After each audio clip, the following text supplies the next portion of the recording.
دووبارە سڵاوتان لێبێ لە ڕووماڵێکی بەردەوامی کەناڵی NRT لەگەڵتان بەردەوام بین سەبارەت بە گەیاندی دوایین زانەرەکان لەسەر ڕووداوەکانی ئێستای کوردستان و عێراق. لا جەلەولا شەڕی نێوان پێشمەرگە و داعش ناوبەناو بەردەوام و پێشمەرگە لە چەند شوێنێک زیانی بە داعش گەیاندووە. هێزێکی گەریلاکانی پەکەکەش بەرەو گەرمیان بەڕێکەوتون. سەرچاوێک لە مێحوەری جەلەولای هێزی پێشمەرگەی کوردستان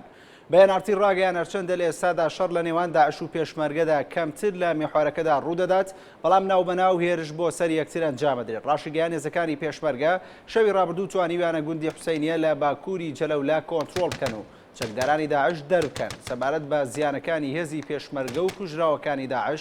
با پێی زانێرەکان دوو پێشمەرگە بوونەتە قوربانی و 22 پێشمەرگەش بریندار بوون. ئەو کات 14 چەکداری داعش کوژراون و بریندارێکی زۆریشیانێ. ئەو کات سەرلەبانی ئەمڕۆ هێزێکی گەریلاکانی یەکینەکانی ڕۆژهەڵاتی کوردستان لە چیای قەندیلەوە بەرەو گەرمیان بەڕێکەوتن و پێدەچێت ئێوارەی ئەمڕۆ بگەنە شاری خانەقین. ئەڤاڵ مەزلوم ئۆتەبێژی پارتی چارەسەری کوردستان کەچەکە بە NRT ڕاگەیان هێزەکەیان لە ئێستادا گەیشتۆتە قەزای ڕانیە و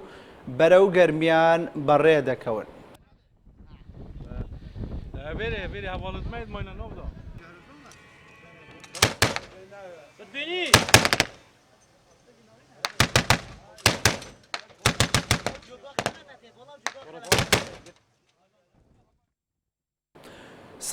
سەوسی ڕاوێژکاری سەربازی ئەمریکا گەیشت نارێمی کوردستان و وەزیری بەرگری ئەمریکاش دەڵێت بۆ هاوکاری مرۆیی ئاوارەکانی چیای شنگال نێردراونەتە هەولێر. ئاژانسی ڕۆیتەرز بڵاوی کردەوە چاکەگەڵ وەزیری بەرگری ئەمریکا لە میانی وتارێکیدا بۆ سەربازانی ئەمریکی لە هەرێمی کالیفۆرنیا ڕایگەاندووە دوێنێ سێشەمە سەوسی ڕاوێژکاری سەربازیان ڕەوانەی هەرێمی کوردستان کردووە. ڕاشی گەیاندووە ڕاوێژکارەکان بە مەبەستی هاوکاری مرۆیی ئاوارەکانی چیای شنگال و هەڵسەنگاندنی چۆنەتی هاوکاریکردنی ئەمریکا بۆ هەرێمی کوردستان نێردراونەتە هەولێر. جاختیشی کردوەتەوە ناردنی ئەو ڕاوێژکارانە بەواتای ناردنی هێزی سەربازی بۆ عێراق نایەت. پێشتریش ئەمریکا لە دوای هێرشی چەکدارانی داعش بۆ سەر مووسڵ 250 ڕاوێژکاری سەربازی ڕەوانەی عێراق کردبوو.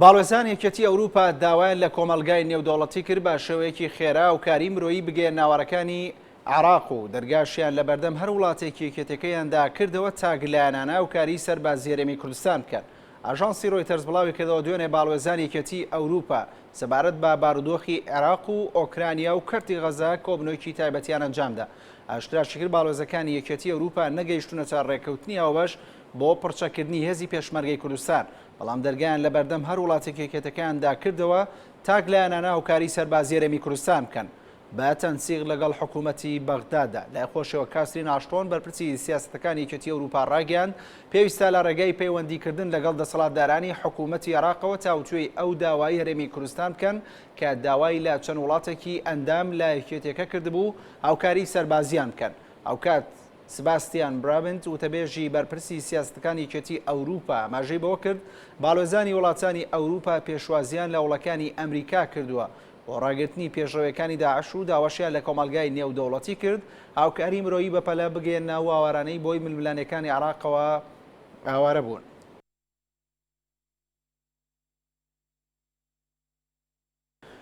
ئەمینداری گشتی ڕێکخراوی نەتەوەیە گرتوەکان لەبارەی دۆخی ئاوارەکانی چیای شنگالەوە هۆشداریدا و داواشی کرد کۆمەلگای نێودەوڵەتی هاوکاری زیاتر پێشکەش بە ئاوارەکانی شنگال بکەن. بانکی مۆن ئەمینداری گشتی ڕێکخراوی نەتەوەیە گرتوەکان لە کۆنفرانسێکی ڕۆژنامەوانیدا ڕاگەیاند چیای شنگال شوێنێکی زۆر مەترسیدارە و ئاوارە ئێزیدیەکان لە دۆخێکی یەکجار دڵتەزێندان. ڕاشیگەیان ئاوارەکان پێویستیان بە هاوکاری نێودەوڵەتی هەیە و داواشی کرد کۆمەلگای نێودەوڵەتی زیاتر هاوکاری مرۆیی پێشکەش بە ئاوارەکان بکات. ئەو کات ئاژانسی پەنابەرانی سەر بە نەتەوەگرتوەکانیش ڕایگەیاند هێشتا 20 بۆ 30,000 ئاوارە لە چیای شنگال ڕزگار نەکراون و پێویستی بە پەلەیان بە ئاوی خواردنەوە و خۆراکەیە. ڕاشیگەیاندووە تا ئێستا لە عێراقدا بەهۆی تێکچوونی دۆخی ئەمنیەوە 1,200,000 کەس ئاوارە بوون.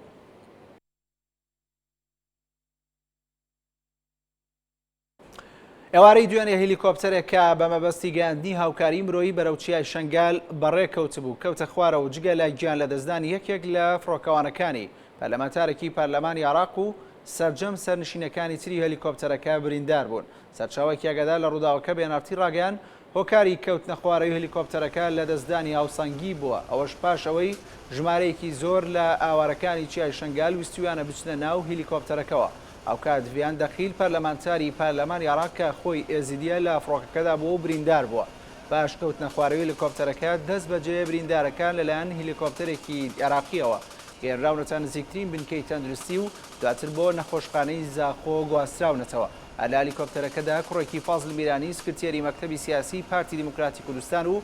ڕۆژنامەنووسێکی بیانی تێدا بۆ بریندار بوون. پەیامبێری نارتی لە زاخۆ ڕاگەیان جگە لە ڤیان دەخیل و یادگار فازڵ میرانی 17 برینداری دیکای هەلیکۆپتەرەکە گێنراونەتە نەخۆشخانەی زاخۆ و چارەسەری پزیشکیان بۆ کراوە.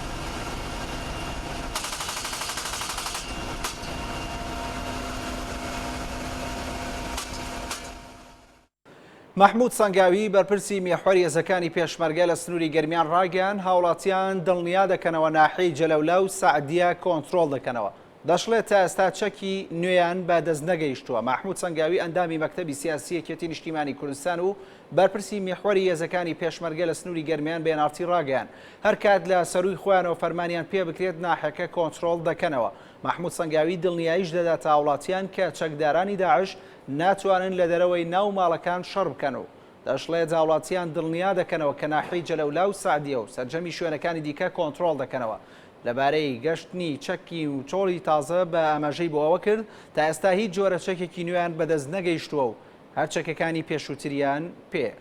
ئێمە هیچ چەکێکمان نەگەیشتووە دەست، هەر چەکانی خۆمان پێوە ئەو چەکامانەمان پێ کە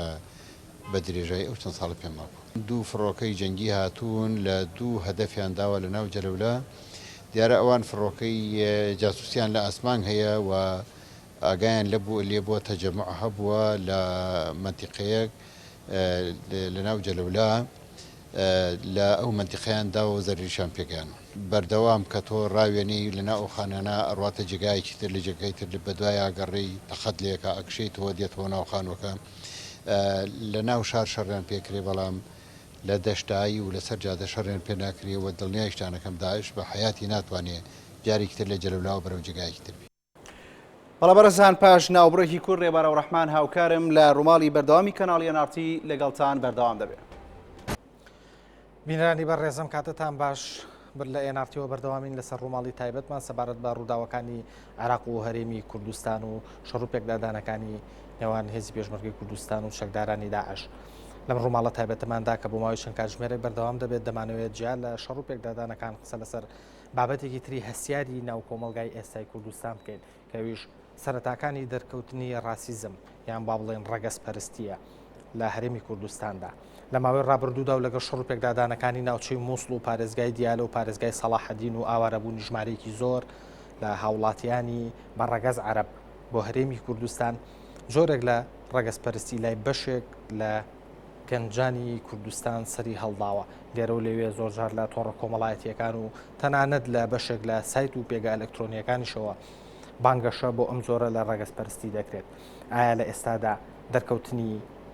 لایەنی ڕەگەزپەرستی لە هەرێمی کوردستاندا بۆچی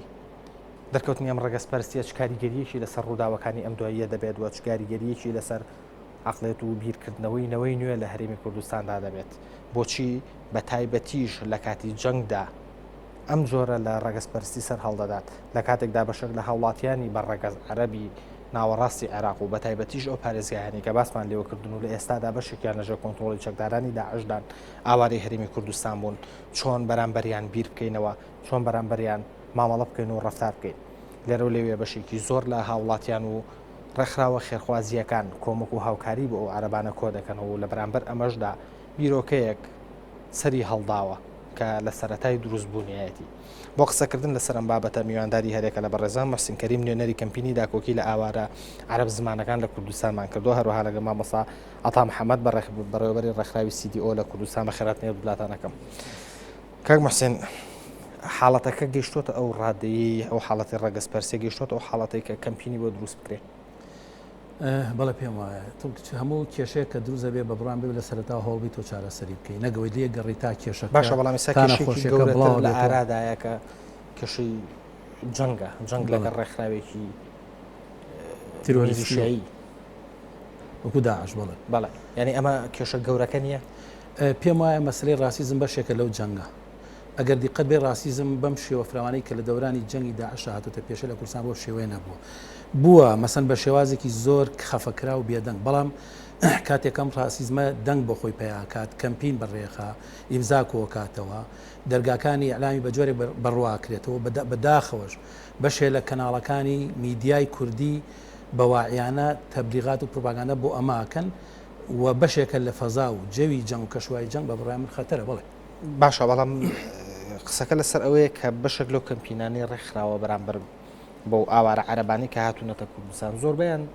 تەنانەت داوای دەرکردنیشان ناکەن داوای ڕێخستنیانەکەن لە کۆمەڵێک کامپان لە دەروەوەی شارەکان ئەمەش داوایشی ڕەوانیە ینی ئایا هاتنی ئەو ڕێژە زۆری ئاوارەی عەرەبیش بۆ ناو شارەکان خۆی لە خۆیان نەبووتە کێشەیەکی تر بۆ سەر کێشەکانێکی ئەم شارانە بە بڕای من بەشێک لەوانەی کە جەنابیش باس کرد کە داوای دەرکردنیان ناکەن بەڵام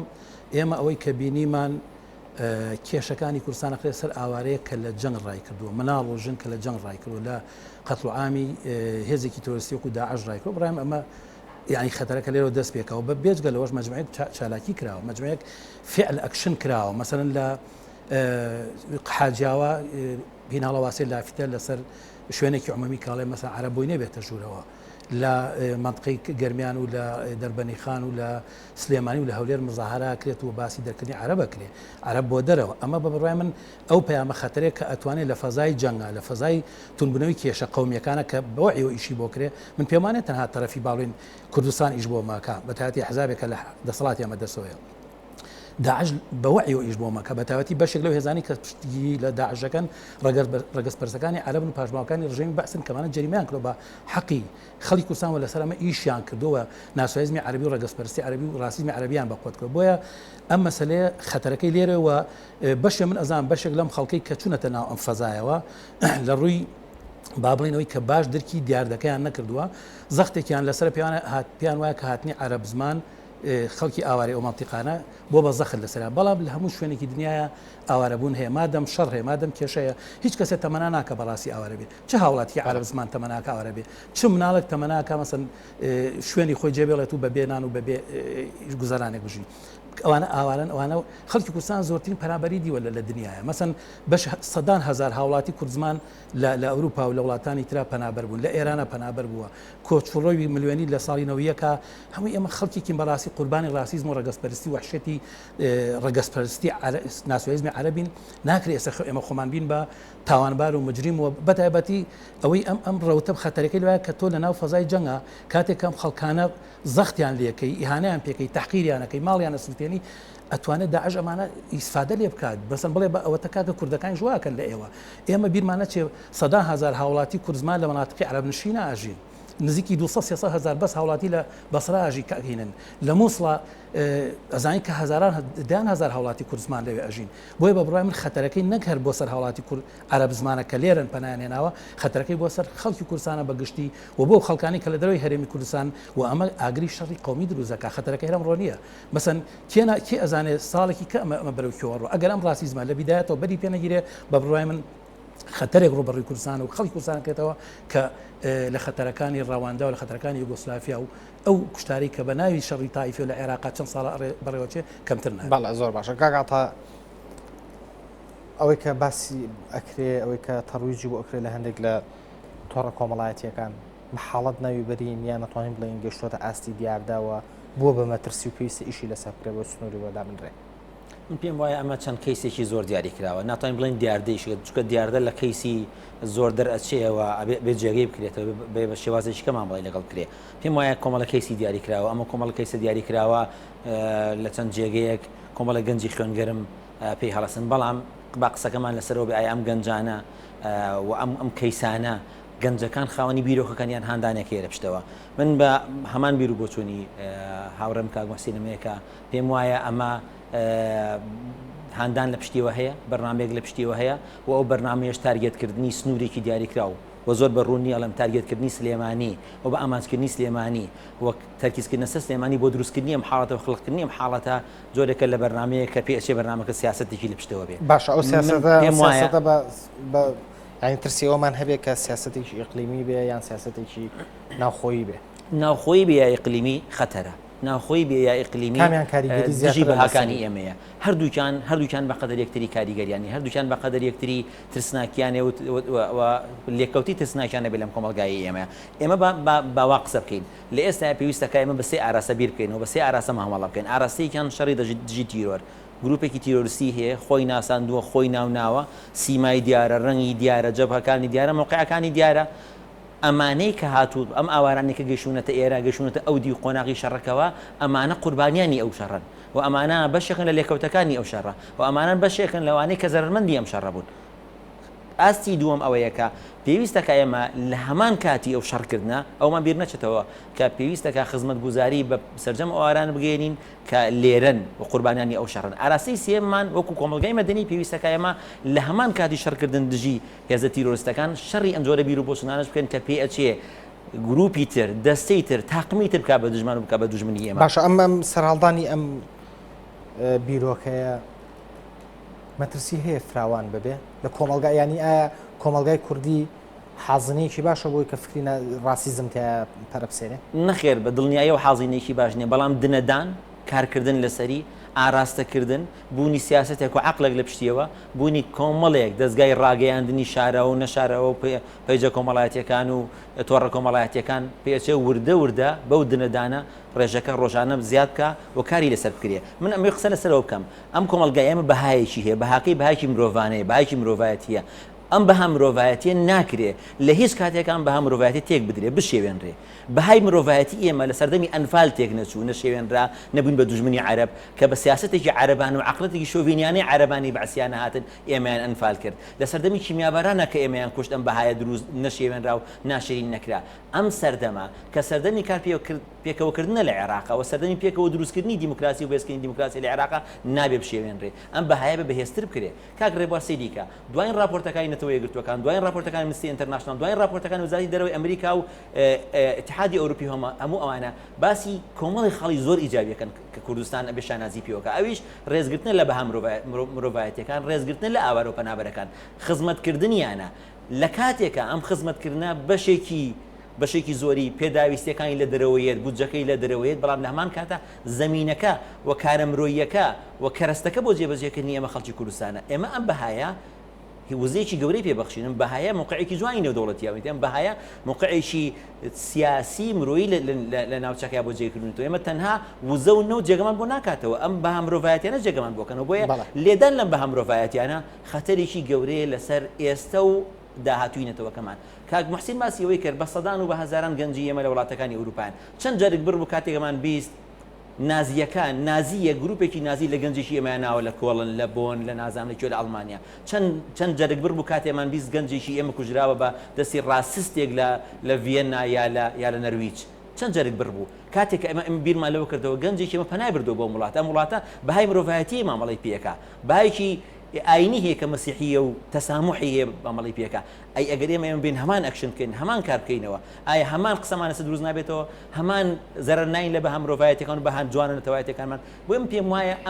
ئەم بەهایە نابێ بشێوێنرێ و ئەرزیەتیش بۆ شێواندنی ئەمە زۆر کەمە بەڵام ئەبێ ئێمە لە دنەدان بترسین ئەبێ ڕێگرین لێ بکەین و ئەبێ کاری لەسەر بکەین ئەبێ وشیاریەک لای ئەو گەنجانەی کە بوونەتە بەشێک لەم کەمپینەیە بوونەتە بەشێک لەم حاڵەت و کەیسانە دروست بکەین کە ئەمە خەتەرێکە لەسەر بیرکردنەوەیان لەسەر ئێستایان لەسەر داهاتوویان زۆر باشە دەستە خۆش بێ کاک موحسین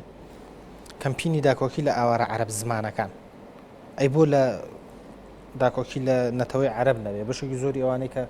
ئاوارە بوون بۆ هەرێمی کوردستان لە مووسڵ و لە سەلاحەدین و لە دیالە و لە بەغدا و لە بەشێکی تریش پارێزگاکان بەنەتەوە عەرەبن و ئەگەر بڵێن عەرەب زمان ینی ڕەنگە کوردیش هەبێ بەڵام زمانی کوردی نەزانێت لە زۆربەی دیالە زۆربەی کوردەکانی دیالە بە عەرەبی ئەخافن مەسەلەن لە مووسڵ بە هەمان شێوە بۆ ئەم ناونیشانە ڕاستیەکەی ئەو ناونیشانە لێوە هاتووە کە مەوزەکەوەنێک کە کەسێک سەر بە وێڵی ئەتنیکێکی جیاوازە بە زمانێکی تر قساکە بەحسەکەوەی کە مەسەن دابشکاریە گەیە مەسەن ئەمە کووردە ئەوە عەرەبە ئەوە فارسە ئەوەی بەڕاستی ئەمانم ئەم کەمپینە بڕوای بۆ نیەکەم دابشکانە دابشکی تەبیعین دابشکی تەبیعی لەسەر ئەرز واقع دابشکردنەکە هەر هەیە تەبیعی نین بەڵام چۆنە مەسەن کەسانێکی پێ عەرەب زمان یعنی بە زمانی یەکەمی عەرەبیە زمانی یەدایکی عەرەبیە ئەمە توانێت ئەو مەفهومە با کە لە باشە باسە پێڵی عەرەبیا کورد مەسەن کەسانێکەڵی کورد زمان مەبەست لەوەیە کە ئەمانی کە ئەو کەسانی زمانی دایکیان کوردیە ئەوە دیفاعەکەش لەوەیە کە بەڕاستی معلومە کە پێم وایە خەڵکی سنجار ئەو کێشەیە نییە یابڕی خەڵکی هەتا ئەمانەی کەم تەوەجوه ڕاستیستیانەیە ئەو کێشیان لەگەڵ خەڵکی سنجارانی چکە ئێمە کووردە مشکلەکەی لەگەڵ کەسانێک کە عەرەبە بۆ مەفهومە یان بەوەی کە ئێمە ئەڵین عەرەب زمانیان ێوانی کە زمانی یەکەمیان عەرەبیە زمانی دایکیان عەرەبیە کێشەکە لێوەی وێ ئێمەمان هێنەوە خەتەرەکەش و ترسەکەشەوەی کە لە بیدایشە باسم کرد لە بەرامبەر ئەوەی کە کەسانێک کە بۆ مەفهومە پیانە وتری عەرەب یا بۆی پێم پێنە عەرەب زمان ئەم خەتەرەی لە سەریان هەیە ئەم کێشمێک ئەم کێشە و گرفتانی کە بۆیان دروست دەکرێت ئەوەیە کە خەتەرێک لەسەر کۆمەلگای کوردستان دروست دەکاوە ئەمەکو کاغاتاش باسی کرد من لەگەڵ ئەوم بە تەواوی لەگەڵ ئەوم کۆمەلگای کوردستان کۆمەلگایەکی ڕاسیز نییە و ڕاستیزم هەمیشە لە مشونێکی دنیا کەمایەتیە بەڵام ڕاستیزم ئەتوانێت بێ بە سیاست لە کاتێکە دەستگای فراوانی مازمیدیا میدیای کۆمەڵایەتی میدیای گەورە و دەسەڵات هینی ئەمە بکە کوردستان بەڵێ هیتلەر ڕاستیز بوو بەڵام کاتێ بوو بە خەتەر کە هیتلەر دەسەڵاتی گرت ئەو خەت و عامی لە بەرامبەر خەڵکی یەهودی و خەڵکی غەیری ئەڵمانە کردووە خەتەرەکە لێرە منوتەوە لە بیدایەتەوە بەر بەم خەتەرە باشە بەڵام تۆ باسی ئەوەت کرد کە پشگیری میدیایان لە پشتۆ بێ لە کوردستانە پشگیریشی میدیای ئەو تۆ لە پشت تەوەجوه نیە بەڕاستی من بینیومە بەداخەوە من پێم خۆش لێرە ناوی کەناڵەکان بم بەڵام کەناڵی جۆرا و جۆر میدیای بیسترا و بینرا و بە شێوەی جۆرا و جۆر تەبلیغ و پرۆگاندایان بۆ ئەم ئینە ڕاستیە کردووە لە کاتێکا کە کەناڵێک کەسێک گەێنێت کە لێ پرسیڵێت تۆ لە بەرامبەر عەرەبانات چی ئەڵی ئەم کەسە مەجموعی قسە ئاکات بە بڕوای من ئەگەر بەرامبەرەکەشی نایەنید لەسەر ئەوە قسە بکە یعنی تۆ یعنی مەسەن مایگە خێتە بەردەم ئەقالێتێکی کۆمەلگا بەڵام نایخێتە بەردەم زۆربەی زۆری کۆمەلگا کە وای بیر ناکەنەوە من ئەمە بینی لە چەند ڕۆژی ڕابردووە و پێم وایە زەختێک و فشارێکەیە هەر ئەوەی کە کۆمەلگای کوردستان ڕاستیز نییە ئەم زەختە ئیجتیماعیە ناچار بوو کە دەسەڵات بەدەستانی کوردستانیش بێنە قسە بڵێن بە کۆمەلگای کوردستان کۆمەلگای تۆلێرانسە توانێت خەڵکی تر قبول بکە و پێم وایە ئەمە پاشخشێکی بۆبینە و هەتا ڕەنگە مەحدودیشی بۆ میدیەکانی خۆشیان دانابێ میدیای جۆرا و جۆر هەبووە کە ئەگەر پێویستکە لە شوێنی خۆم دەتوانم ناوەکانی بڵێم ئەوینەکانیشی کەیسەکانی هیچ میدیایەک نەیە خۆش رادیۆ زۆر باشە کاگاڵتا لەسەر ئەو ناوی کەمپینەکەی کاک محسین و ئەوان ئەو ناوە بەلاوە باشە ینی لەسەر ئاسی زمان و ئاسی نەتۆ جاکردنەوە هەیە من پێم وایە تۆ هەر ڕێک بە سەریحی قسە ڕێک بە سەریحی بڵێنەوە بە سەریحی قسەکەینەوە کەمپینەکەش بە ناوەکەیشی سەریح بووایە کە ئەمە داکۆچیکردنە لە ئاوارە عەرەبەکان و ئەمە نەعیبە نەشورەیەوە نەنگیکی سیاسی نەتەوەیشە نەتەوەی کورد بە درێژی زەمان تا وەکو ئێستا ژیاوە محمود دروێش مەقولێکی جوانی من تاوای مەقولەکەم لە بەرنیاڵێ من نەتەوەی کوردم بۆی خۆشەوێت چونکە لەو کاتێک کە عەرەب بە هەموو ڕقی خۆی و دژیەتی ئەو هەر لە عەرەب برای منە ئەمە لە کەمیمان نەبووە لە ترسیشمان نەبووە بەڵام لەو کاتەشی لە هەمان مەقولە لەو کاتەشی کە عەرەبێکە گزلەیەکی لێ بدرێ اعترافەکە لەسەر هەموو مێژوەکەی بەڵام ئەو ئەی کوژن ئەی سووتێن ئەنفالی ئەەکەن کیمیاباران یەکەن شانازی بە کوردبوونی خۆی کاڵێ من کوردم هەر کورد بووم بۆیە من پێم وایە ئەمە نەنەنجێ ئەمە دیفاع لە نەتەوەیکی ترکی و نەنەنجیشە ئەگەر ناوی کەمپینەکە من شێوازە بێ من ئەمەی لەسەر مۆزوعێکی تر قسە بکەم کە پەیوەندی بە قسەکانی کاک محسینەوە ئەویش ئەوەیە ئەو ئارمەی ئەو لۆگۆی دانرابوو بۆ دژایەتیکردنی عەرەبیا کەمپینی کردنە دەرەوەی عەرەب عگالێکە و دژداتێک و عگالێک و زەڵێکی لەسەر بەڵێ بەڵێ ئەگەر بەمە بێ ئەبێ ئەمە هەموو یەزیدیەکان بکەینە دەرەوە ئەگەر بەمە بێ هەموو شەبەکەکان بکەینە دەرەوە چونکە یەزیدیەکان کەمینیان ئەگالیان لەسەرانی و دژداشیان لە بەرانی بەتایبەتی بە تەمەنەکانیان کەمێکی زۆر لە شەبەکەکان دژداش و ئەگالیان لە بەریان نییە کە کوردن و شانازی بە کوردبوونی خۆشانەوەکەن باشە بە سیما بەس ڕەنگ و ڕووبریا لەسەرەوە با کە ئێمە دژی چێ بین و لەگەڵ چێ بین ئەمە پێم وایە هەڵەیەکی گەورەیە بۆیە هەر جۆرە بیر و بۆچوونەیە بیرکردنەوەیەک بەم ئاراستەیە زەرەرێکی گەورە لە ئێمە لە مێژومانەیە من ئەمەی قسەی لەسەر مۆزوعێکی ترکەم هەندێک بیانوو لەوەیە کە ئەمانە بازاڕیان گران کردووە ئەمانە خانوویان نەهێشتووە ئەمانە چی من پێم وانە هیچ خێزانێکی عەرەب خۆشحاڵ بێ بەوەی لە خانوەکەی خۆی لە ماڵی خۆی لە زێدی خۆی بێتە دەرەوە مانگی ئەگەر لە جێگەکەی خۆی میلیۆن دینار سەرفکا بێ لە سلێمانی مانگی 3 میلیۆن دینار خەرج بکا بەکرێ خان و بە هاتوچۆ بە پێداویستەکانیەوە لە ئوتێل بمێنێتەوە یا لە شوقەیەک بمێنێتەوە و لێرە پێشیوا بێ زۆر ئاسوودەیە و پێشیوا بێ لێرە هاتۆ بۆ جیهادێک یا بۆ شتێک لەنەوە لەگەڵ ئەوەی من قەنەعەتم وایە بێ هێز ئەمنیەکان و بێ ئێمەش وەکو کۆمەڵگەی مەدەنی و بێ هاوڵاتێکی سادەش چاوکراوە بین بەرامبەر هەر دیاردێکی نەخوازراوە دیاردێکی ئەمنی نەخوازراوە بەڵام هیچ جێگەی خۆشحاڵی نییە ئائیلەیەک خێزانێک گروپێک بێن خەرجێکی زۆر لەم شارە بکەن و پێشیان وابێ ئەمە بە ئارزوی خۆیان ناتن نەخێر بە ئارزوی خۆیان ناتن ئەمان قوربانیانی جەنگن کەواتە ئەگەر لە ڕوە داراییەکەش لێکی بینەوە پێم وایە سوقلیانە سەر ئێمە دروستکرێ بەقەدرەوەی ئێمە بن بە بازارێک بۆ ساختکردنەوەی بەشێکی زۆر لە پارەکانی ئەوان بودجەکانی ئەوان لەگەڵ ئەوەشە ئێستا دامێکی گەورەی نێودەوڵەتیە بۆ هاوکاریکردنی ئەمانە پارەیانە درێتێ بودجیانە درێتێ خەرجیانە درێتێ ئەگەر لە ئەوروپا بیانوویە کە بێ بەوەی کە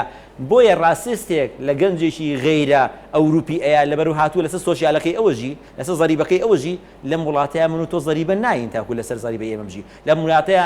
هیچ ئاوارەیەک و پەنابەر لەسەر پارەی من و تۆ ناژی بەڵێ کاگاتە سەبارەت بۆ قسەی کاک موحسین میدیا لە کوردستانە ئەگەر کەمیش بێ لە پشت ئەو جوڵایەوە من پێم وانە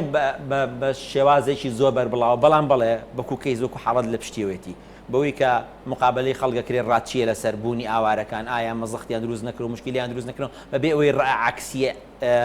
ڕاستە حەقیقیەکە بات کە نەخێوانیە نەخێ زەختیان دروست نەکرد و نەخێر کێشەنی و نەخێ گرفتنین لەگەڵەوەی ئەبینین هەواڵێک دابەزێ ئەم گوندە ڕێگە نایە عەرەب تیانیشتە جێ ببێ ئەمە بیر و بۆچوونێکی ڕاستستانی زۆر خراپ و زۆر هەڵەیە ئەبینین هەواڵێک دابەزێ بۆ نمونە کۆمەڵێ گەنجی عەرەب لە فلان شوێن گەنجەکانی ئێمە هەراسانەکەن یعنی ئەم تارگێتکردنە ئەم شێوازی مامەڵەکردنەی میدیا هەندێک جار بە هەندێک هەواڵ هەندێک جار بە هەندێک سوورە هەندێک جار بە هەندێک ڤیدیۆی بچووک پێم وایە ئەمە وردە ورداچێتە خانی ئەو دنەدانەوە کە لەسەرتا من باسم کرد بەڵێ کاک موحسین ئەگەر لە حاڵەتێکە ئەم حاڵەتە ئەم با بڵێن جوڵەیە لە ناو بەشێک لە گەنجەکانە بەردەوام بێت و میدیا نەتوانێت ڕێگری بکات لەوەی کە هۆشیاریکی وا ببەخشێتە و گەنجانەکە دروستبوونی ڕۆحی ڕاستیستی لە بنەماوە خەتەرە لەسەر کۆمەڵگای کوردی پێشەوەی خەتەر بێ لەسەر عەرەب ئەرکی کێیە کە ڕێی لێ بگرێ بە چ میکانیزمێکی کە ڕێگری لەمە بکەیت بەڵێ من پێم وایە کە ڕێگرتن لە بەهێزبوونی ڕاستیزم توانین لە دوو تەوەرەوە قسەی لەسەرکەن یا میکانیزمەکانی ئاوایە کە یەکەمیانەوەی کە بە بڕای من ئەرکی دەسەڵاتە کە ڕێگا بەو میدیایانە و بەو شوێنانەی کە ئەم ڕێگەسپەرستی پەرەپێن ڕێگایان نەیە ڕێگای بە هیچ چالاکیر نەیەت کە لە دژی ئاواری عەرە بکرێ وای ئەو خۆپشاندانی کە کرا لە کوردستانە وایە ڕێگەی پێنەدرایە و هەر کەسێک دنەی گیانی ڕاستیستیا بە بڕامی ڕوبەڕووی لە پیچنەوە یاسایی بکرێتەوە چکەوە جەریمەیە ئەوە هەندانە بۆ جەریمە بۆ تاوان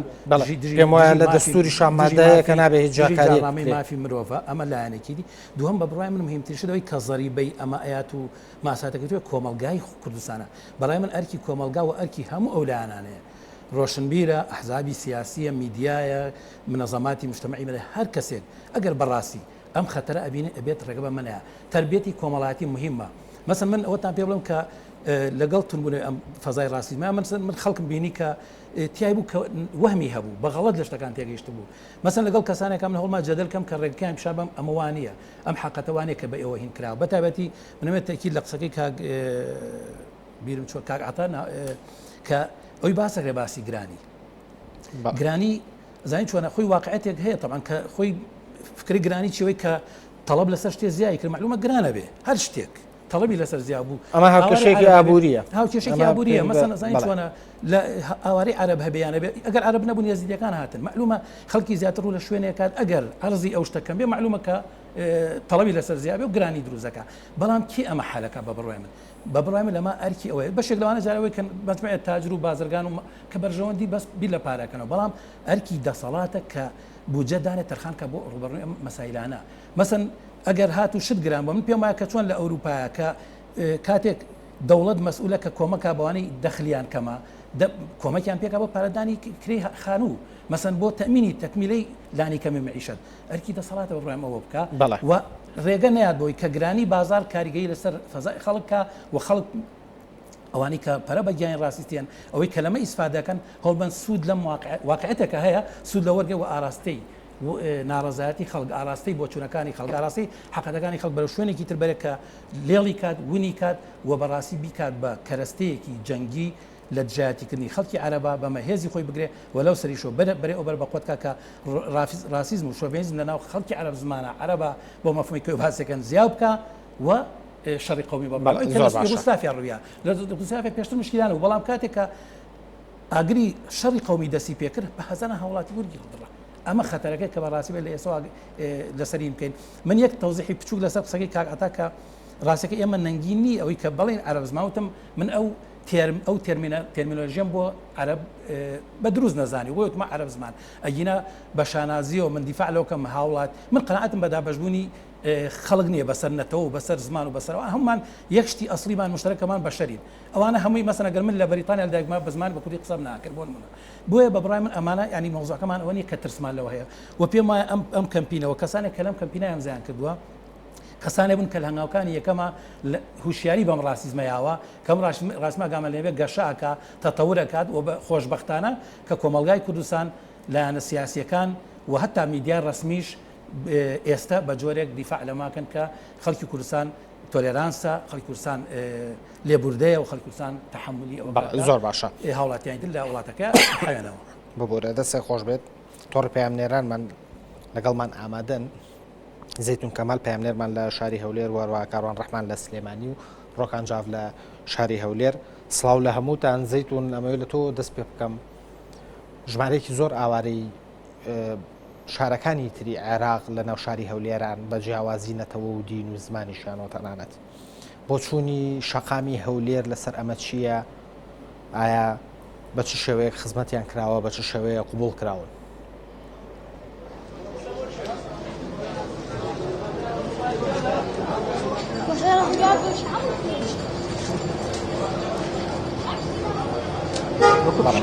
زەیتون گوێبیستی ئێمەیت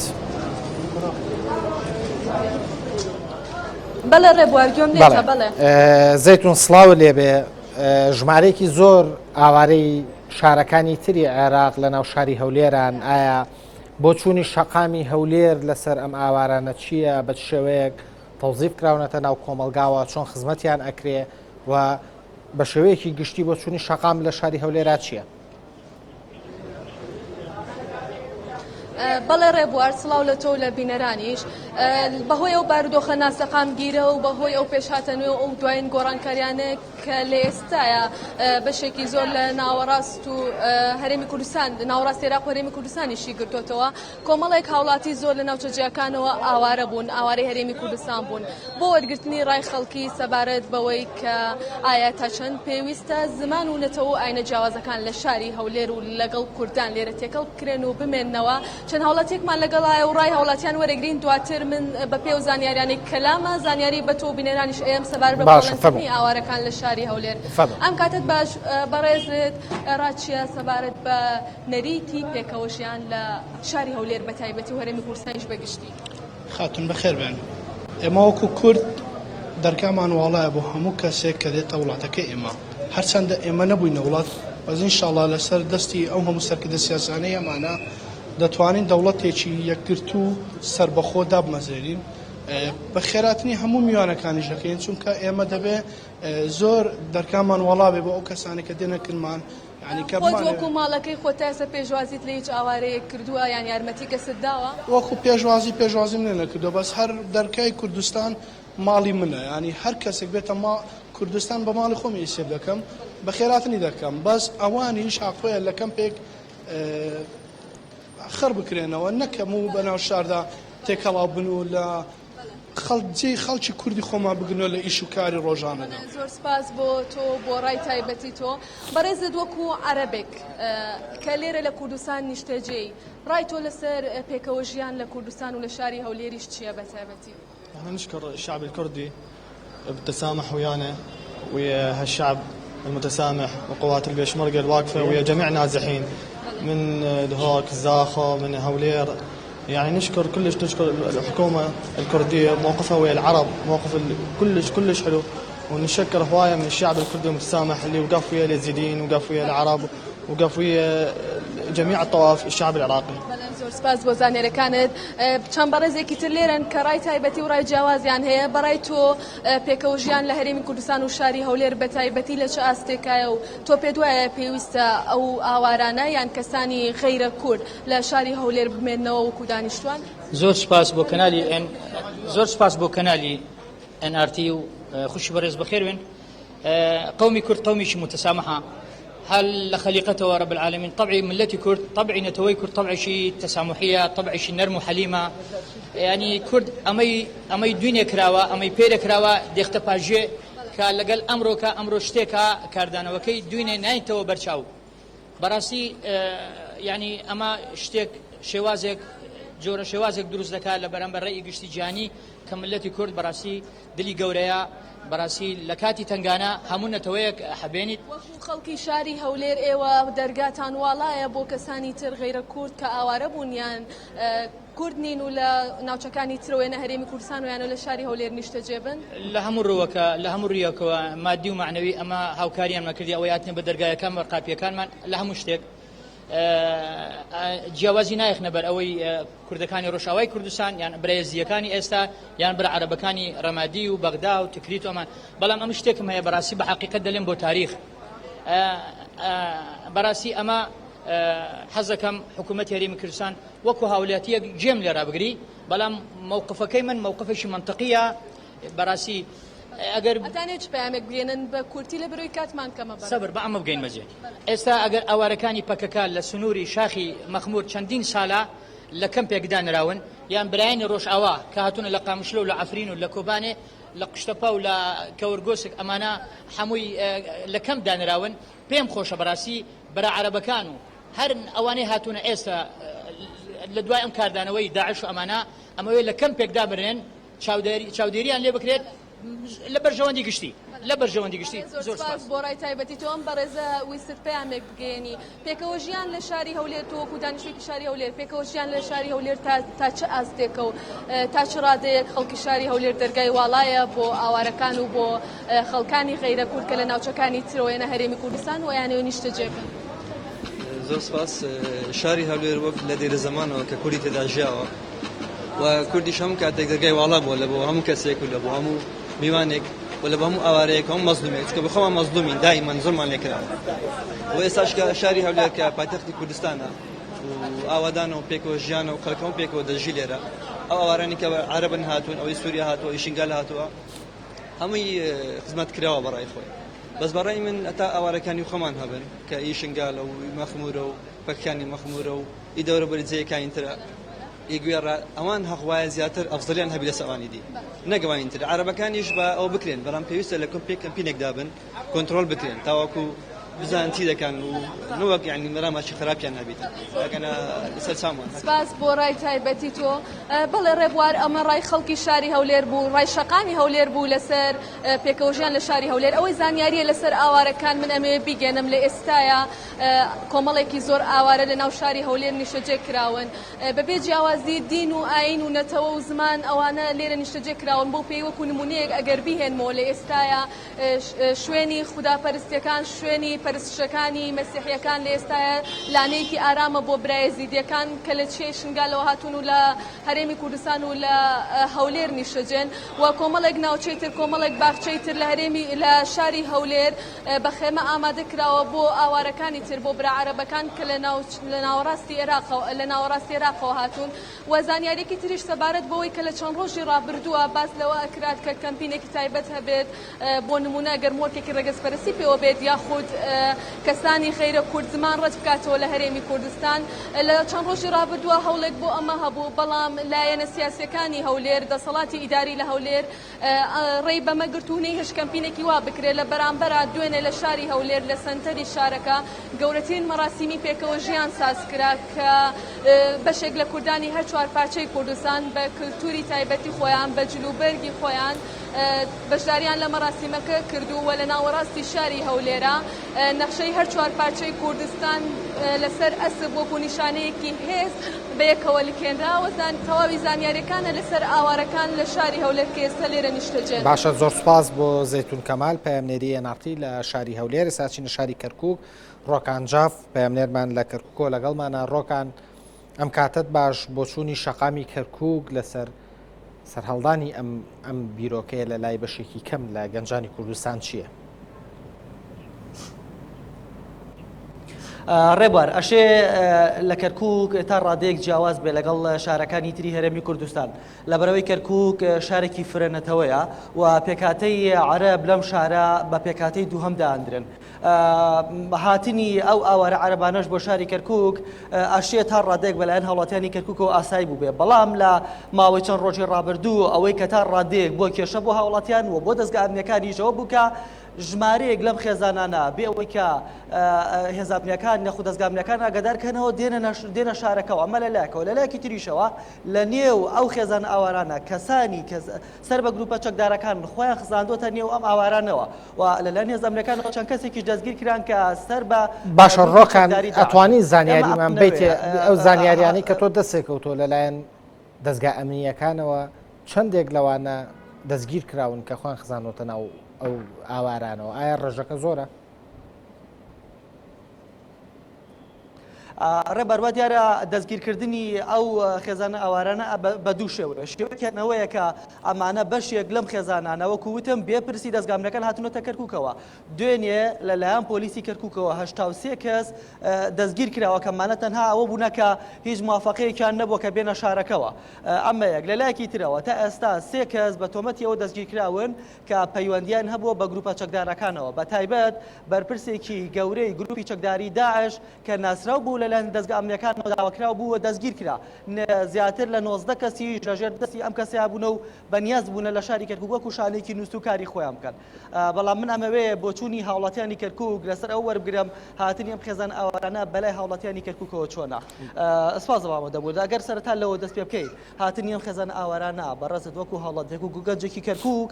چۆنی ئەبینی ئاخو پێت باشە یاخود بە شێوەیەکی تر وەکو کە باسەکرێ کەمپین پێک بهێنرێت بۆ دەرکردنی ئەم ئاوارانە بەڵێ سەرەتا هاتنی ئاوارە بۆ هەر شوێنێکی هەرێمی کوردستان بە شتێکی سروشتی ئەزانم لەبەرەوەی ئەو ناوچانەی کە جەنگی تیا کۆچەکەن بۆ ناوچانەی کە هێمن و ئارامن بەڵام ئەبێ لە چوارچێوەی قانون و یاسای ڕێک بخرێت بە تایبەت ئەو ئاوارانەی کە لەو ناوچانەوەی کە جەنگی تیا هاتون بۆ کەرکووک و دەوروبەری یان بۆ هەرێمی کوردستان پێویستەکە لە چوارچێوەی کەمپە شوێنیان بۆ ڕێک بخرێت و لە کەمپێکا جێگر بکرێن و لەلایەن ئیداری کەرکووکەوە سەرپەرشتی بکرێ و چاودێریان بکرێت باشە ئەو خێزانانەی کە هاتون بۆ کەرکووک خێزانە ئاوارانە تا ئێستا هیچ کێشەیەکیان بۆ کەرکووک دروست کردووە؟ بەڵێ وەکو دەبیندرێت لە ڕاگەیاندنەکانشە باز دەکرێت و پۆلیسی کەرکووکیش چەند کەسێکی بەناوی چەکدارانەی داعش و یان ئەو کەسانی کە لە گروپەتی تونڕەوەکانە کار دەکەن دەستگیر کردووە هەڵبەتە ئەمە جێی مەترسیە بۆ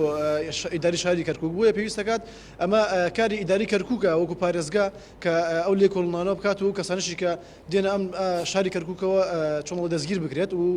کاری ئەوانیش کە پێویستەکە کەمپین دروستکەن و جێگریانکەن و لێنە چاودێریشیان بکەن تا ئێستا چی کێشەیەک دروست بووە یاخود بە شوەیەکی تر باسی ئەو کەلەو خێزانە ئاوارانەی کە هاتوونەتە کەرکووکەوە وەکو ئەزانرێ کەمپێک نییە بۆی کە ئەو خێزانانە لە یەک شوێنە کۆ بکرێنەوە ئەم خێزانانە لە کۆ ماونەتەوە وەکو هاوڵاتیەک ئەگەر باسی ئەو مامکەی ژیانی ئەمان چوون بەڵێ ئەمان لە ژیانێکی زۆر ناڕەحەتە ژیان بەسەرەکەن زۆر بەشێکی زۆری ئەو هاوڵاتێنی کە ئاواری شاری کەرکووک بوون بەشێکیان لە شەقامەکان و بەشێکیان لە نێو چەندین بینا و کە لەوەیە ژیان ئەگوزارێنن بەڕاستی لە ڕەوشێکی نالەبارە ژیان ئەکەن لە کەرکووکە بۆیە پێویستەکە ئەمە هەرچی زووتر ئیداری کەرکووک ئاوڕێک لەم ئاوارانەباتەوە و کەمپیان بۆ دروستکە لە چۆدۆری کەرکووک سپاس بۆ جەنابە ئەگەر بەڕستان بێنە ئێرە ڕێبەر بنەمێ بۆ چوونی هاوڵاتێکی تریش وەرگرم لەسەر بەڵێ فەرمووە بە کورتی بێ سپاس دەکەم کەرکووک هاتنی ئاوارانە بەڵە هاتنیم ئاوارانە تا چەندێک بۆتەوەی ئەوەی کە هاوڵاتیانی شارەکە پێی قەڵەس بن بە شێوەیەکی تر هیچ کێشەیەک دروست بوو بۆ ئەمنیەتی پارێزگای کەرکووک بەڵێ دیارە لە هەموو وڵاتێک کە کارەساتێک ڕوودەدا یا بڵین هەر شتێک ڕوودەدا پێشتر ئەو وڵاتە پلانی هەیە بۆ 10 ساڵی دواتر بڵین 10 ساڵ کە شتێک ڕوودەدا لە وڵاتە ئەوان پلانیان هەیە بە ماوەی چەند ساعاتێک یان با بڵین ماوەی چەند ڕۆژێک ئەبینین کێشەکە کۆتایی پێ دێ بەڵام لە کەرکووک لە هەرێمی کوردستانش ئەبینین عەرەب بە شێوەیەکی بەرچاو پەرت و بڵاوە لە ناو شارەکەی و کەس نازانێ ئەمانە لە کێوە هاتون و کاریان چییە لە ئێستاشدا ئەوەی ئەبینیرێت لە ناو کەرکووک تا ئێستا کەمپێک نییە یان بڵین کۆمەلگایەک دروست نەکراوە بۆی لە کاتێکدا کارەساتێک لە پارێزگای ڕوودەدا ئەوانە بێنە ئەوێ بە شێوەیەکی سروشتی و کێشە بۆ شارەکە دروست نەکردنی ئەم کەمپە لە کاتێکە کە کەم نییە ئەم خێزانانە لە کوێ ئەمێنەوە ئەوەی ئەبینێتەوە ئێستاگە بەناو شاری کەرکووکە نازانی کێ سوالکەرە نازانی کێ ئاوارەیە نازانی کێ لە پارێزگاکانی کەوە هاتووە دوای ئەوە زۆر لەم خێزانە کە هاتوونە لە بڵین لە پارێزگای سلاحەدینەوە یا لە مووسڵەوە تا ڕادەیەکەم پارێزگایانە خەڵکی دەوڵەمەنی هەیە ئەوان لە ئێستا هاتوونە بەداخەوەکەوە ئەڵێم دەستیان کردووە بە کرینی خانی دەستیان کردەوە بە وەرگرتنی خان و بەکرێ بەداخەوە ئەڵێم زۆرش لەوانی کە خانوویان داوایان بوونەتە کەفیل بەو ئاوارانە کوردن کوردێکی کرێچی دەرەکە لە ماڵەکەی خۆی یا پێشمەرگەیەکی کرێچی دەرەکە لە ماڵەکەی خۆی لەبەر ئەوەی عارەبێک بێرێتە ناوە تیجارەت بەسەر ملەتەکەی خۆیان بکە بۆ چەند بڕەپارەیەک. زۆر سپاس بۆ جەنابێت بەڵێ ڕێبەرەگەڕەمە بۆ سۆدۆلەتان بەڵام بەرلەوە بەپێی ئامارێکە لە قایمقامەتی کەرکووکەوە ڕاگەندراوە زیاتر لە 50 خێزانی عەرەب لە شارەکانی تکیت و مووسڵەوە هاتوونەتە کەرکووکەوە بەڵام وەکو هەوڵەتیانە باسییان کرد تا ئێستا لە شاری کەرکووک کەمپێک دروست نەکراوە بۆی ئەم خێزانانە لە یەک شوێنە کۆ بکرێنەوە. باشە زۆر سپاس بۆ ڕۆکانجاف پامنێری ئەنارتی لە شاری کەرکووک دێمەوە شاری سلێمانی پامنێرمان کاروان ڕەحمان لەگەڵماندایە کاروان ئەم کاتت باش بۆ چوونی شەقام لە سلێمانی چی ئەوترێت لەم بارەیەوە؟ بەڵێ ڕێبەر سڵاو لە تۆ سڵاو لە بینەرانی NRT ئێمە ئێستا لە شەقامی مەولەوی شاری سلەیمانین دیارە تەوەری ئەم کاشمیری هەواڵ تایبەتە بە هاتنی ئەوەر عەرەبەکان وەگەزانرێ لە دوای ساڵی 2023 و پرۆسەی ئازادی عێراقەوە ڕێژەیەکی زۆری ئەوەر عەرەبەکان لە ناوەڕاست و باشوورەوە ڕویان کردە شارەکانی هەرێمی کوردستان و لە ناوێنە پارێزگای سلەیمانی و بەتایبەت شاری سلەیمانی. ئێمە منێ ڕای شەقام وەربگرین بەرلەوەی ئەم هەوڵاتیان وەربگرم بەشێک پێیان وایە کە ئەبوو هاتنی و ئەوارانە بە نظام ڕێک بخرایە لە ناو کەمپێکا جیان بکرایەتەوە و داخلی ناو شارەکان نەبوونەوە هەنێکی تریش پێیان وایە نەخێر بەپێی ماف و ئازادیەکان و بەپێی جەڕامی مافی مرۆڤ هاوڵاتیان لە سنووری وڵاتەکەی خۆیانە بۆیان هەیە لە هەر شوێنێک بیانەوێ نیشتەجێ ببن بەڵام بەپێی ڕێخستن بەپێی یاسا بۆ زانێژەتر من چەند هاوڵاتیەک وەرەگرم ئەمێ سەرنجیان بزانم دەربارەی هاتنی ئاوارەکان ئایا تاسنە هاتنیان ئاساییە و ڕای و سەرنجی ئەوان چییە؟ سڵاو لە تۆ بێ ئەگەر بکرێ بێ تێرە لە دە ساڵی ڕابردوودا بە تایبەتی لە ناوڕاست و باشوورەوە ژمارەی زۆری هەوڵاتیانی عەرەب ڕویان کردە شارەکانی هەرێمی کوردستان بە تایبەتی شاری سلەیمانی تۆ ئەم کارە چۆن نەبینیوە تاسنە پێدا؟ من بەنسبەت منەوە کەس حەز ناکە لێ بقەومێ لە شوێنێک بچێ بۆ شوێنێتر هەمووی حەز بە شوێنی خۆیەکە حەز بە ماڵ و حاڵی خۆیەکە حەز بە مەنتیقی خۆیەکە کەس حەز ناکە لێوە بێ بۆ ئەیرا لێراوە بڕوا بۆ ئەوێ ئارەوەڵا کەواتە پێ دوایە کە پێویستە ڕێک بخرێن بە یاسا هاتنی ئەوە بە نیزامێکی باش ڕێک بخرێن ئارەوەڵا سپاس بۆ تۆ ئەگەر جەنابێت بیت تێرە ئەمە هەمان پرسیار ئاڕاستی جەناب بکەم لە ساڵی ڕابردوو ژمارەیەکی زۆری هاوڵاتیان ڕوویە کردە شارەکانی هەرێم بۆ پێی ئارامی و ئاسایش لە هەرێم تا ڕادێکی باش بەقەرار بوو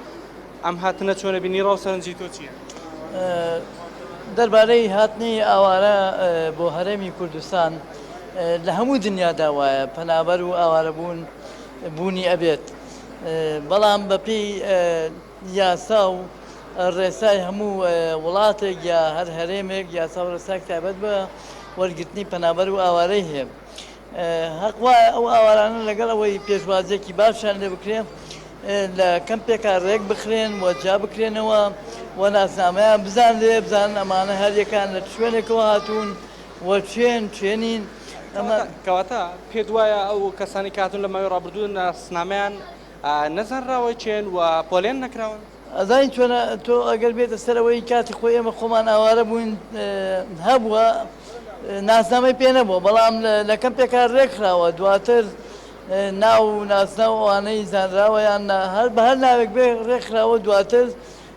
ڕێگەی پێدراوە لە شارەکانە ژیان وەکو هەموو هاوڵاتێکی ئەو وڵاتەیە ئەو هەرێمە ببات سەر بەڕاستی ئێستا من هەندێک تێبینی یەکەم کۆمەڵێک ئاوارەی عەرەب لەگەڵ ڕێزم بۆ برایانی عەرەب و هەموو نەتەوەیەک وەکو مرۆڤ ئێمە ڕێزی لێگرین لەگەڵ ئەوەی ئێمە تیرۆر هاتوۆتە ناو وڵاتەکەمانەوە دەبێت زۆر زۆر زۆر زۆر بە وردبینی زۆر بە سەرنجەوە لەگەڵ ئاوارەکانە مامەڵەیەکی گونجاو بکەین ئەویش ئەوەیە بەر لەوەی ئەوانە بچن هەر خۆیان لە گەرەکێک و خانوویەک بگرن پێویستە ڕێک بخرێن بزانەمانە توێنین چۆن ئەو خانواگرێ بۆ ئیمکانەتی چییە؟ سپاس بۆ تۆ ئەگەر ڕای جەنەبە بزانم تا چەنە بوونی و ئاوارانە سپاس بۆ تۆ تا چەنە هاتنی و ئاوارانە مەترسی دروستەکەن لە شاری سلێمانیانێک پێیان وایە ڕەنگە بەشێکیان ببن بە شانەی نووسوی بەشێک لە چەکدارە تووڕەوەکان یان ڕای تۆ ببیستن چێ؟ وەڵا ئەگەر دەربارەی ئەم هاتنی ئاوارانە بێت ئەوە شتێکی زۆر ئاسایە لەبەرەوەی ئەمە لە چوارچێوەی عێراقیەکان لە چوارچێوەی وڵاتێکان هەموو نەتەوەیەک بۆ هێتیا بژی و هاتن بۆ ڕۆشن زۆر ئاساییە و دوای ئەوەش ئێمە میلەتی کورد زۆر باشە لە زۆرینەی نەتەوەکانی کە لە ڕووی لێک تێگەیشتنەوە لە ڕووی بیر و بۆچوونەوە کاتە پێ میلەتی کورد پێویستە لێبوردەی و پێکەوژیان قبول بکە هەموو کاتێک لێبوردە بووە هەموو کاتێک سپاس بۆ تۆ بەڵێ ڕێبوار بەر لێ بگەڕێمەوە بۆ ستۆدیۆ بۆ لای ئێوە ئەمەوێت چەند زانێرێکی بەوی بگەێنم لە ماوەی ڕابردوو ڕێکخراوی سکاڵا و چاودێری کە ڕێکخراوێکی کۆمەڵی مەدەنیە کۆمەڵێک ئیمزایان کۆ کردووە لە شوێنە سەرچیەکانی شاری سلێمانی بۆ پێیان وابوو کە ئەبێ ئەو ئەوارانەی لە چەند ساڵی ڕابردوو هاتوونەتە شاری سلێمانی پێویستە دوور بخرێنەوەیان کەمپێکیان بۆ ڕێک بخرێ لە شاری هەولێریش وەکو بینیمان خۆپشاندان ئەنجام درا لە تۆڕە کۆمەڵاتیەکانیشەوە ئەوەی سەرنجماندا و بە دوایە گەڕین بەپێی زەنێر سەرەتایەکان لە گەڕێکیشی شاری سلێمانی کە گەڕێکی ئەواڵێکێکە لە گەڕەکە نوێیەکانی شاری سلێمانی دەوترێت لەو گەڕەکەدا بە هیچ جۆرێ مامەڵەی کڕین و فرۆشتن یان بەکرێدانی خانوو لەگەڵ هاوڵاتیانی عەرەب ناکرێت. باشە زۆر سپاس بۆ پەیامنێرمان پێویستی بە دوواداچوون و پەرژاسکردنەوە هەیە. زۆر سپاس بۆ کاروان ڕەحمان پەیامنێری ئەنارتی لە شاری سلێمانی ئەگەڕێمەوە لای میوانە بەڕێزەکانم کاک محسین کەریم نوێنەری کەمپینی داکۆکی لە ئاوارە عەرەب زمانەکان لە کوردستان و هەروەها مامۆستا عەتا محەممەد بەڕێوەبەری ڕێکخراوی CDO لە کوردستان. مامۆستاوەی سەرنجمانە زۆربەی خەڵک هاتنی ئاوارەیان بەلاوە ئاساییە بە حاڵتێکی تەبیعی وەریەگرن بەڵام بەشێکی زۆریان داوایەوەکەن کە کەمپیان بۆ بکرێتەوە و لە کەمپەکانە ڕێک بخرێن و ئەم ئاواران لە کاتێکە هاتوونەتە کوردستانەوە لە بنەڕەتا خۆیان بە فیلتەرێک هاتیە پەڕیون کە فیلتەری بازگەکانی هەرێمی کوردستانە ئاساییە لە ناو شارەکانە بن یان وا باشترە کە کەمپیان بۆ دروست بکرێت و لە کەمپان ڕێک بخرێن. بەڵێ کاک ڕێبار پێش بچمە سەرەوە بەڕاستی ئەمەوێ بە گلەیەک ئاراستەی ڕێکخراوی سکاڵا و چاودێری و بەڕێز کاکشوان سەنگیانە بەڕێوەبەری ئەم ڕێکخراوە بکەم کە ئەگەر ئەوە هەڵوێستیان ببێ و ئیمزان کۆکردبێتەوە بۆ دەرکردنی ئاوارەکان بۆ ڕێکخستنیان لە کامپا. بەڵێ ئەوە پێم وایە ئەوە دژی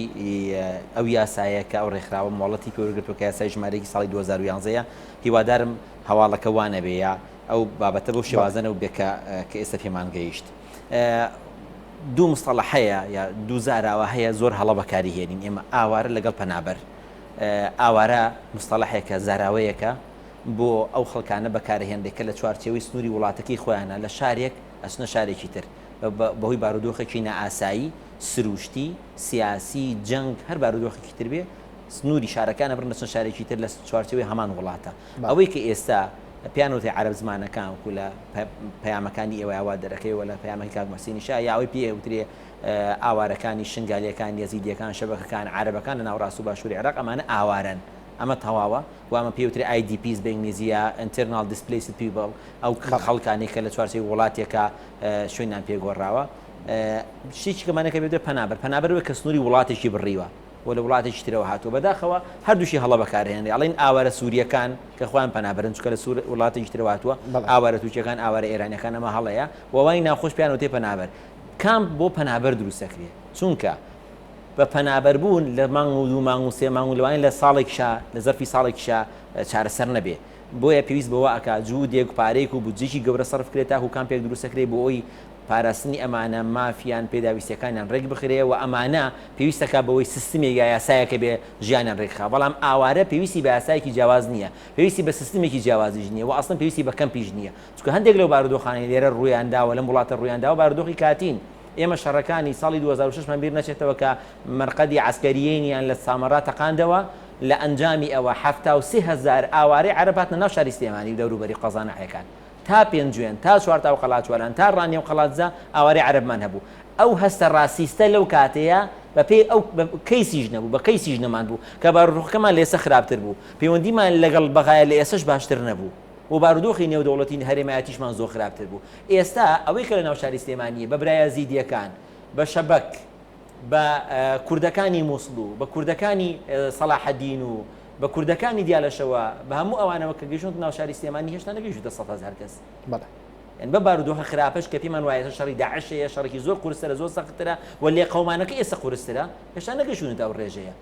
و بەپێی ئەو ئیحسایەتانی کە ئەو کاتە ئێمە چاودێریمانە کرد لە ساڵی 2006 تاکو 2010 لە 2002 معلومات جەنابەت 70,000 ڕۆژتەوە 3,000 شتێکمان مایەوە لە سلێمانی 70,000 ڕۆژتەوە کەواتە مەقابلی ڕۆشتنەوە گەڕان و مجێگی خوان و ئەسڵیش ئەوەی بگەڕن ئەگەرم بارودۆخی کێسە لە عێراق هاتوتە ئاراوە ماوەیەکی زیاتری خایان من پێم وانێ درێژ خایان پێم وایە ئەم شەڕیان کورتترین شەڕێ بە لە چاو هەموو شەڕەکانی ناوخۆی عێراقا لە چاو هەموو گێژاوە سیاسی و عسکەری و سەربازیەکان کە لە عێراقا ڕوویاوە و سیماکانیشی وا دەرەکەوێت بینە سەر ئەوەی کە کەمپ خەرجێکی زۆری وە کاتی شێوێ یعنی ئێمە 6 مانگمان پێویستە بەداخەوە یعنی دروستکردنی کەمپی پەنابەرەکان لە باریکە لە عربەت بۆ پەنابەرانی بۆ براو خوشکەکانمان پەنابەرانی ڕۆژاوای کوردستان ساڵێک و 2 مانگ هێشتا تەواو نەبووە کەواتە ئێمە ساڵێک و 2 مانگ بودجە خەرجکەین و دوایی لە ماوەی ساڵ و 2 مانگە ئەمانە بگەڕێن و جێگی خوان چیمان کرد پێم وایە بەس کارێکی ئیشێکمان دۆزیەوە بۆ خۆمان و سەرێکێکمان بۆ خۆمان زیاد کرد بۆ دروستکردنی کامپیش واتە تێکدانی زەوی کشت و کاڵەکان تێکدانی ئەو زەویانی کە بەرهەمیان هەیە پێویستە کام زەویەکانی خۆشمان تێگنین قبولکردیان لە ناو شارەکانە پێم وایە کارێکی ئاسایی من ئەمە قسەی لەسەر ئەو بەشێک لەو پەیامانە بکەم کە لە هەولێر و لە محافەزەکانی ترەوە کە پێویستیان بۆیە کامپیان بۆ دروستکرد ئێمە پێویستان بۆیە ئەمە ئینتیگریشن بۆ ئەمانە دروستکردن واتە ئەمانە ئیندیماجکردن لەگەڵم کۆمەلگایە ئێمە پێویستان بۆیە بەرەی دۆست فراوانکەین لە ناو نەتەوەیەکە کە پێمان وایە کێشەمان لەگەڵان هەبوو بەپێی مێژوو تاوەکو ئێستا و ئێستش کێشەمان لەگەڵیان ماوە بەڵام کێشەمان لەگەڵ فەردەکانیان نی کێشەمان لەگەڵ قیادەکانیان بەڵام پێویستە کە ئێمە فەردەکانی ئەم کۆمەلگایە ئەم نەتەوەی تێبگەێنین کە ئێمە دۆستین ئێمە تۆلێرانسە ئاوارەی عەرب لە شاری هەولێر و ئاماژەی بۆیە کە مامەڵەی کورد و پیازەکانی پێشمەرگە لەگەڵیان زۆر باش زۆر باش بۆ قسەی زۆر باشی کرد کەواتە بە ئێمە ئەم بیر و بۆچوونە تۆخکەینەوە و ئێمە لە ناو قوڵایی ئەم کۆمەلگایە قوڵایی نەتەوەی عەرەبە لە ناو قوڵایی نەتەوەکانی تر و دراوسێمانە ئەوە بچەسپێنین کە ئێمە نەتەوەیەکی خەتەر نین لەسەر کیانیان بوونیان بۆیە بوونمان بە دەوڵەتێک نەبوونمان بە دەوڵەتێک لە چوارچێکی فیدراالیا پێکەوە لە وڵاتێکا بژین ئێمە دۆستی ئەوانین بۆیە پێویستە کە ئێمە ئەم بەرەی دۆستە فراوانکەین نەک ئەم بەرەی دوژمنایەتی و دژبوونە بەهێز بکەین بەرامبەرمان زۆر سوپاس ئەگەم کاک محسن دیارترین مەترسیەکانی سەرهەڵدانی فکری ڕاستیستی لە کوردستان لەسەر کۆمەلگای کوردی خۆی لە چی ئابینێتەوە لە کاتێکە ئەوەی کە بینیمان سامپڵێکی جەماوەری زۆر باش بوو لەسەر شاقام کە زۆربەی هەرە زۆریان وا بیریان کردەوە کە ئاساییە و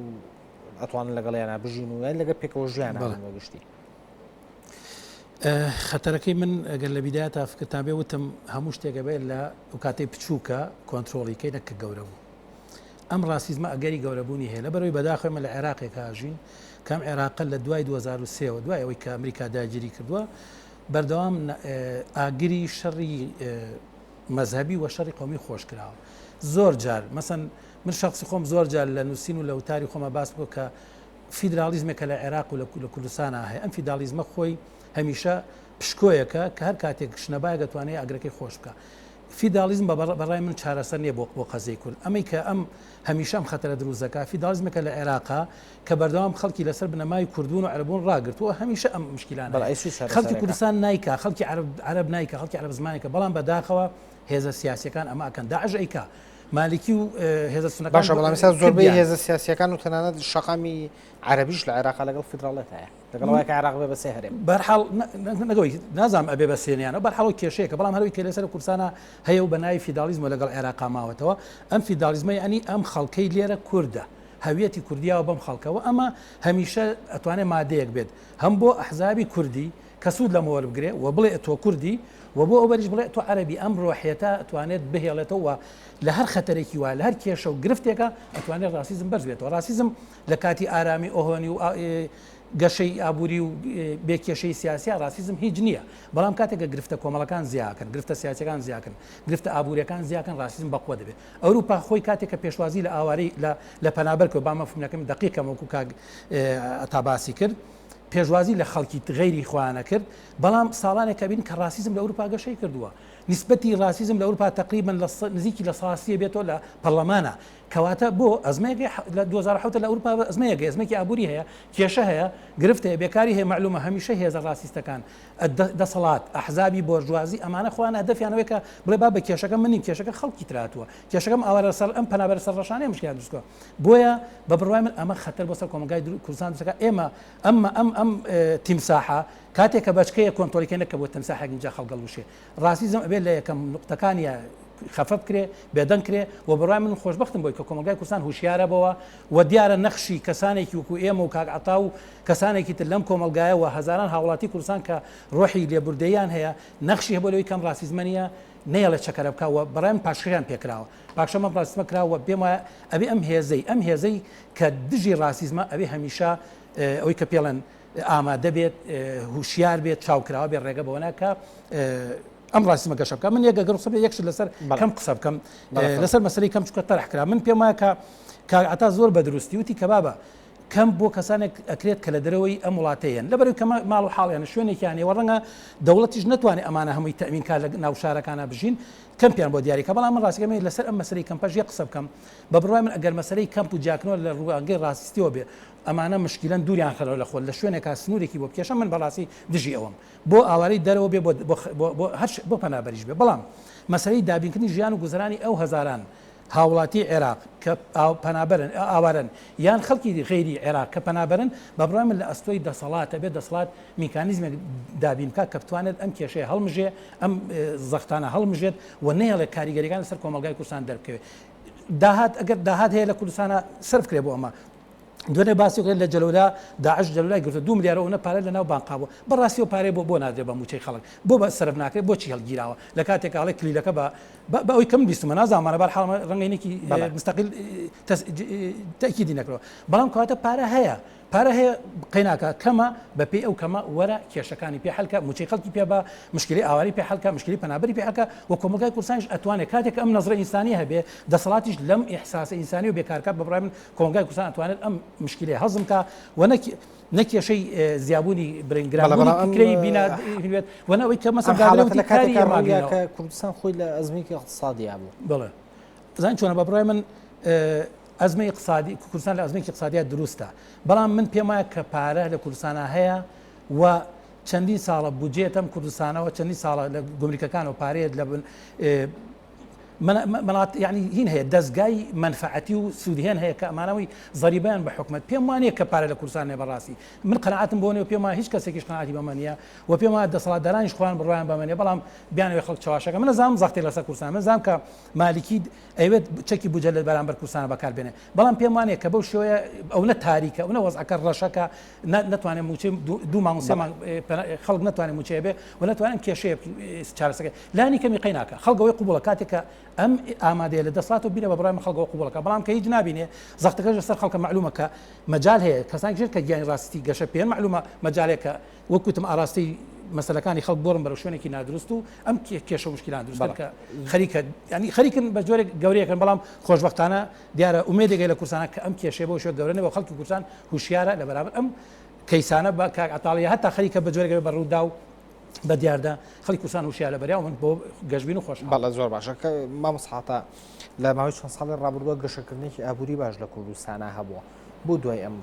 هەموو ساڵە لە گەشەکردنی ئابووری لە تا ڕادێک خۆشگوزەرانی گەنج لە چاو شارەکانی تری عێراقا لە چاو ناوچەکانێکی عێراق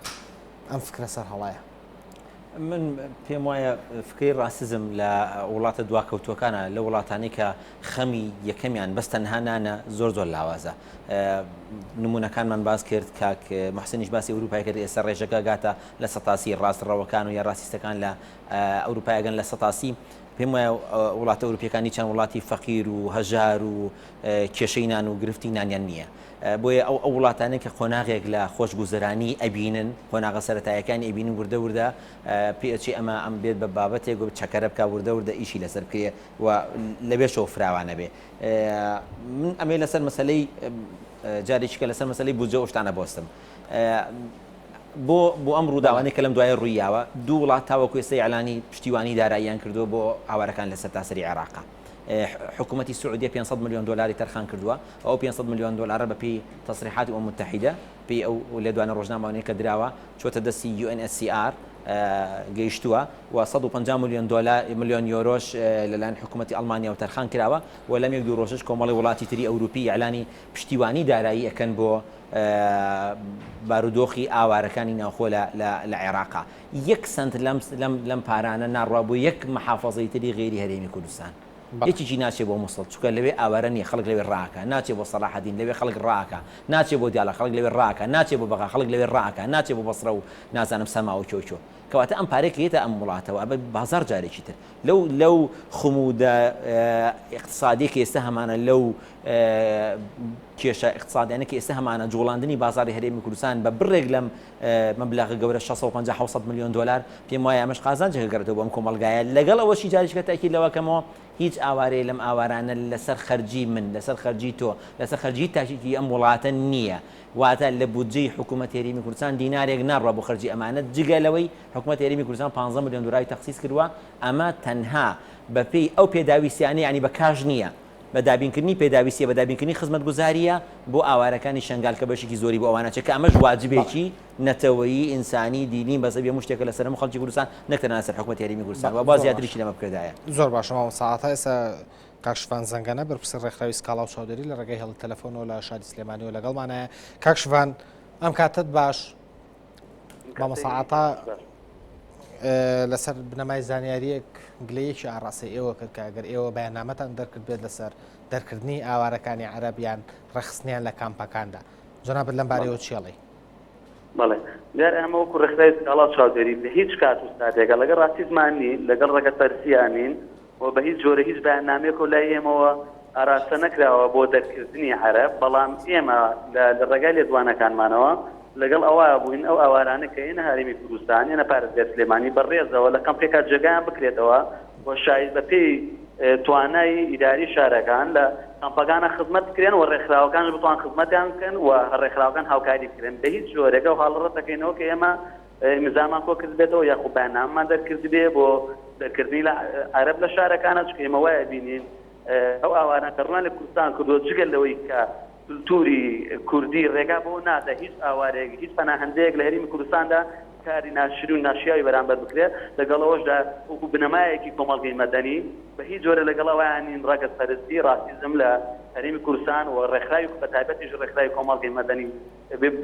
بەڵێ کاکشڤان تا چەند لەگەڵ ئەو بۆچوونەی تا چەند لەگەڵ ئەو بۆچوونەی کاک موحسینیت کە پێی وایە سەرهەڵدانی فکری ڕاسیستی لە ناو گەنجانی کوردستاندا پێش هەموو شتێک با بڵێن خەتەرە لەسەر کۆمەڵگای کوردی خۆی و لەسەر تاکی کورد خۆی بەڵێ دەتوانین بڵێن من تاو لەگە قسەکانی بەو برادرانم کاکاتا و کاک موحسین کە بەڕاستی جۆرێک لە ئاراستەکردن هەیە ئێمە هەستی پێکەین و ئێمە لەو ڕوانگەیە کە قسەمان کردووە کە گەنجان ئاراستەکە باشە بەڵام ئێوە وەکو ڕێکخراوەکانی کۆمەڵی مەدەنی کاک شڤان وەکو ڕێکخراوەکانی کۆمەڵگەی مەدەنی بۆ ئیش لەسەر ئەوە ناکەن کە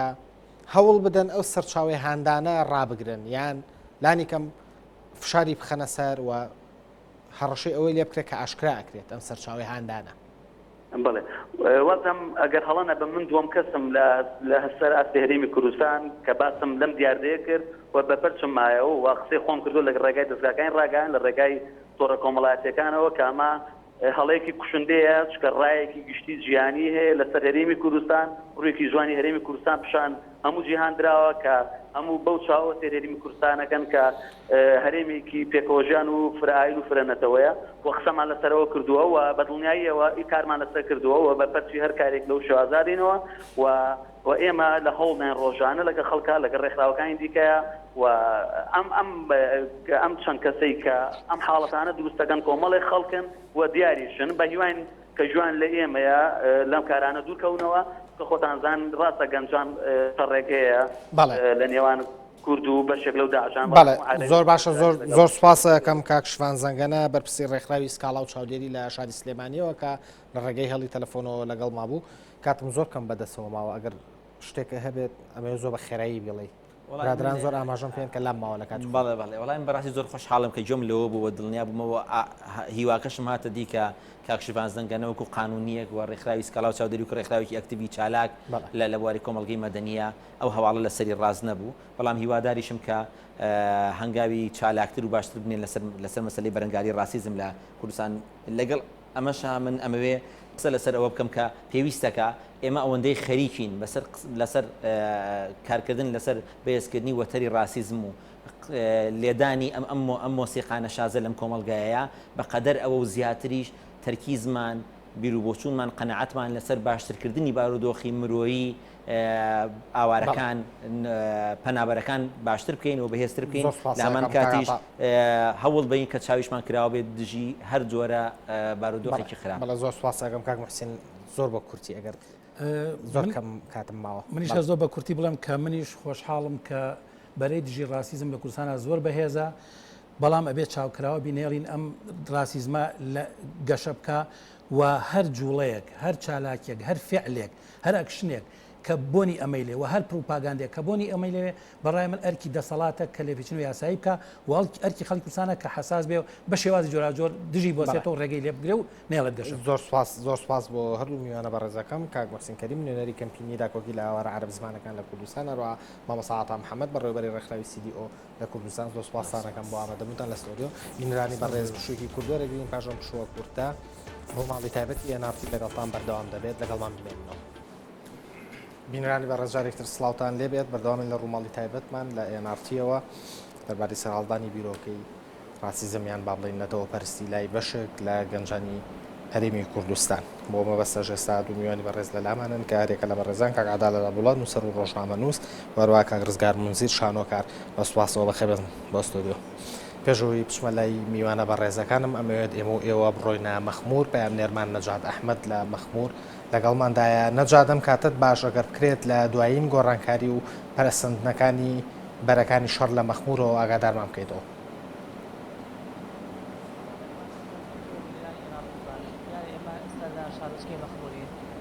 دوای ئەوەی لە دوو ڕۆژی ڕابردوو لەلایەن هێزی پێشمەرگەی کوردستان توانرا و شارۆچکەیە لە چەکدارانی داعش پاک بکرێتەوە دواتر لەو ماوەی کە ئێمە سەردانی شارۆچکەی مەخموورمان کردەوە بە تایبەتی لە بەیانیەوە کە هاتووین بە کۆڵانەکان و شوێنەکانی مەخموور گەڕان دیارە بە جۆرێک لە جۆرەکان ژیان گەڕاوەتەوە بۆ شارۆچکەیە و هەروەها هێزێکی پێشمەرگەی زۆر ئێستا لە ئێستادا لە شارۆچکەی مەخموور جێگیر بوونە و دوای گەڕانەوەی هێزی پێشمەرگە و دانانی سنووری هێزی پێشمەرگە بۆ دیفاعکردن لەو شارۆچکەیە ئێستا چەکدارانی داعش بە دووری نزیکەی زیاتر لە 15 کیلۆمەتر لەو شارۆچکەی مەخموور دوورن. من ئێستا لە ناو جەرگەی شارۆچکەی مەخموورم دەمێ ئەمەژە بۆ بدەم کە جگە لە هێزی پێشمەرگە دیارە سەرجەم زۆربەی نەک سەرجەم زۆربەی بارەگا حزبیەکانی ناو مەخمووریش گەڕاونەتەوە جگە لە هاوڵاتیان بەشێک لە هاوڵاتیانیش گەڕاونەتەوە لە شارۆچکەی مەخموور هەرچەندە دەمێ باسی ئەوە بکەم کە بە زۆرێک لە جۆرەکان ئارامیەکی باش لە ئێستادا لە شارۆچکەی مەخموور بەدی دەکرێت بۆ زیاتر زانیاری و بۆ هەموو هەندێک پرسیاری دیکە من دەمەوێت لە ئێستادا قسە لەگەر کاگڕەشاد بکەم وەکو بەرپرسی کۆمیتەی یەکێتی لە مەخموور کاگڕەشاد فەرمیتە ئێرە کاگڕەشاد ئەگەر باسی بارودۆخی ئێستای شارۆچکەی مەخموور بۆ بکەی لەس ئاستێک وڵا بە بەراورد لەگەڵ ڕۆژانی ڕابردوو ئەمڕۆ سەخانگیرترە ئارامی بە شارۆچکەوە دیارە شار پەیتا خەڵک دەگەڕێتەوە بۆ ناو شار وە قسمێکی هەندێن ماڵکوێن بار دەکەن بۆ دەچن بەرەو هەولێر دەچن من لێرەوە من پێم خۆشە بە خوشکبرایانم بڵێم لە هەر شوێنێک بن ڕۆژانە ڕۆژ دوای ڕۆژ ئارامی زیاتر سەقامگیری زیاتری ئاسایش بە شارەکەەوە دیار دەبێتن هێزی پێشمەرگە لە ناوچەکە پەرتوبڵاو بۆ بۆی کە لە سەنگەردایە من پێم وایە ڕۆژانی داهاتوو زیاتر سەقامگیری زیاتر باشترش دەبێت. کاکشە من دەبێم تو ئێستا جلی بابرێن کوردی هێزی پێشمەرگە لەبەر کردوەوە ینی نامەخبەر ئەوەندە ئارامە تۆ بۆ شکلت لە کۆمیتێ و جلی هێزی پێشمەرگە لەبەر کردووە ینی خەریکی من پێم خۆش بۆکو پەیامێک بە خوشکبرایانم بڵێم قۆناغی بەرگی هەر بەریە بە هەر شێوێک دەتوانین بەرگی بکەین بەڵام پێم خۆشە وەکو پەیامێک بەو جلو بەرگە خوشکبرایانم هاوشاریم بمبینن کە سەر لە نوێژیان دەستی پێکردەوە لەو شارە. ئەگەر باسی ئەوم بکەیت چەکدارانی بابن داعش چەند دوورن ئێستا لەکوێ مەخمورن لێرە لە شارەدەی باقرتن کە دووری تقریبا 14 کیلومتر دوورە لێرە لەم لاوەش لە دێهاتەکانی ڕۆژئاوای مەخمورن بە تایبەتی دێهاتەکانی عەرەب عشایری عەرەبی ئەوانیش زیاتر لە 14 کیلومتر دوورە هێزێکی باشی پێشمەرگا من ناوچەکەم بینی هێزی زیاتر لە پێشۆش لە بەرامبەرەوەی چەکدارانی داعشن ئەم هێزە توانای جەنگیان زۆرە کە بتوانن دیفاع لە خەڵکی و شارۆچکەی مەخۆر بکەن وڵا هەردوو لایەنی تێدا ئەمە بینیمان چکە لە پیشانەوەکە لە مەخمور و دوای گەڕانەوەشمان هێز چەندی زۆریش بێتن بە زۆری نییە ڕەنگە نەوەی ئەساس بیتن لە هێز من ئەو هێزی ئێستا دەیبینم هێزێکە بە پێی تەوقعاتی هەموو کەسێکی عسکەری یانەوەی تۆزێک مەفهومی عسکەری سەربازی بزانیتن پێمان وایە ئەو هێزەکە لە ناوچەکەیە هێز نییە بتوانیتن پاشەکشەی پێ بکاتن بەڵام بینیشمان هێزێکی زۆر پاشەکشەی زۆر بە پەلەش یانی بینێ ینی کێشە لەسەر ئەدای سەربازی یاخود چەک نەبوونی چەک لە ڕووی چەک و تەقەمەنیەوە پڕ چەک و تەقەمین ئەو هێزە لە ئێستادا بۆی پارێزگای لە شارۆچکەی مەخمور بکەن من ئێستا دەبینم مەتەعی گەورەی تێدایە 120 تێدایە 150 ملیمی تێدایە دەبینم ڕازیمە چلی هەیە لە سنوورەکە 12 هەیە ڕازیمە 6 هەیە یعنی کاتش بە شێوەیەکی عامچێکی باش هەیە من سەیر دەکەم ئێستا کۆمەڵێک هەمەرە هەیە دۆشکە یەک لولە هەیە چواردەونی هەیە دوو لولە لەو ناوچە کێشە لەسەر نەبوونی چەک و پیشە کوشتیوان نییە و لە نییە لە ناوچەکە من پێم وایە هەموو شتێک واری دابوونیشی هەیە لێرە و دەمێتەوە سەر پلانی باش بەرنامەی باش بۆی بەرگری باشی لێ بکرد ناوچەکە بەڵام ژیان گەڕاوەتەوە بۆ شارۆچکەی مەخمور پێم وایە سەرەتای گەڕانەوەی ژیانە لە ناوچەکە هێدی سەبر ژیان دەگەڕێتەوە بەڵێ ڕێبوار ئەمە کۆی قسەکانی ڕەشاد بووکو بەرپرسی کۆمیتەی مەخمور باز لەوە دەکات کە ژیان لە ئێستا لە مەخمور ئاساییە و ئەویش بۆیە بەو جلو بەرگەوە وەکو پەیامێک بۆی بە هاوڵاتیانی مەخمور بێت کە ژیان لە مەخمور ئاساییە و هێزی پێشمەرگە لە بەرەکانی جەنگدان بەرامبەر داعش و دەتوانێت پارێزگاری لە شارۆچکەی مەخمور بکە وەکو ئاماژەی بەوەشدا دەڵێ هێزی پێشمەرگە پڕچەکن لەو ناوچەیە و دەتوانن بە شێوەیەکی باش بەرپەرچی چەکدارانی داعش بدەوە بۆیە ئەمە خەرچی دڵنیا دەکاتەوە دەڵێ بازەوەی کرد کە لە چەند ڕۆژی ڕابردوو خەڵک زیاتر بگەڕێتەوە بۆ شارۆچکەی مەخمور بۆی جارشکە وەکو ئەوی کە باسی کرد ژیان بەبەر مەخموردا بگەڕێتەوە بەڵێ من ڕێبوار دەگەڕم وەلای تۆ ئەگە پرسیارێکتە بێ زۆر سواس بۆ نەجات ئەحمەد پەیامنێری NRT لە شارۆچکەی مەخمورەوە ڕاستەوخۆ لەگەڵمانە بوو هیوامان وایە کە ژیان بۆ سەرجەم و شار و شارۆچکانە بگەڕێتەوە کە لەمەوەی ڕابردوودا شەڕ و پێکەدانیان تێدا بوو و بەشێکیان کەوتنە دەست چەکدارانی داعش و لە ئێستادا لەلایەن هێزی پێشمەرگەی کوردستانەوە ئازاد کراونەتەوە بە هیوای سەلامەتیش بۆ سەرجەم پایامنێران و ستافی فەنی NRT لە بەرەکانی شەڕ جارێکە گەڕێمەوە لای میوانەکانم لە ستۆدیۆ جارێکە بە خێراتنتان دەکەم کاک عەدالەت لەو بیرۆکەیە بترسین کە ئێستا ئەتوانین بڵین لە سەرەتای دەرکەوتنیایەتی لە لای بەشێک لە گەنجانی کوردستان ئەگەر چی بەشێکی زۆر کەمیش بێت سەرەتا بێ لە ڕووی تیۆریەوە بزانین کە ڕاسیزم چەند فۆرمی هەیە بۆ ئەوەی دواتر بواری ئەومان هەبێ داوەری لەسەر هەندێک دەرکەوت بکەین سەبارەت بە مەسەلەی هەڵوێستی ژمارەیەک لە گەنجەکانمانیان هەندێک لە خەڵک بەرامبەر بە لێشاوی هاتنی ئاوارە عەرەبەکان بۆ هەرێمی کوردستان ئێمە چەندین فۆرمی ڕاسیزمان هەیە لە ڕاستیان فۆرمێکمان ڕاسیزم هەیە کە بەرهەمی فکرە یعنی تەنزیری بۆ کرێت لە ڕووی تیۆریەوە دەستنیشانەکرێت کە ئەوی ترکیە و من چیم ئەوی تر تا چەند زیانە بۆ سەر من و من بەچی ئەتوانم خۆم بپارێزم بە جۆرێک لە خۆجیاکردنەوە لەوی تر ئەمە نموزەجی مۆدێلی بۆ نمونە فکری ڕاسیستی لە سەردەمی نازیەکان و لە قۆناغی بۆ نمونە چلەکان لە سیەکان لە ئیتالیا لە سەردەمی مۆسۆلۆنی یان لە سەردەمی بۆ نمونە لە ئیسپانیا لە سەردەمی فرانکۆ واتە مۆدلێک لە ڕاسیزم کە ڕاستەوخۆ بەرهەمی فکرە بۆ ئەوەی کوتلەیەکی نەتەوەیی ئەتنیکی دیاریکە و دروست بکە پێویستی بە ئەوەیە کە بە شێوەیەکی ئستوری باس لە گەلێک بکە کە گەلێکی بێگەردە ئیستیفااییە پاکەوە گەلێکی تر هەیە کە شایانی ئەوە نییە مامەڵی لەگەڵا بکەوە ئەبێ لە دەرەوەی فەلێکی ئەم نەتەوەیە بێ ئەمە وەکو فکر ئەم ڕاستیزمیان لە ڕاستیە شاراوە نیە کە زۆر مەترسیدارە و لە پراکتیکە ئێمە تاوانی گەورەوە تراژیدیای ئینسانی گەورەمان و قەسابخانی گەورەمان بین لە قۆناغی سەردەمی هیتلەر و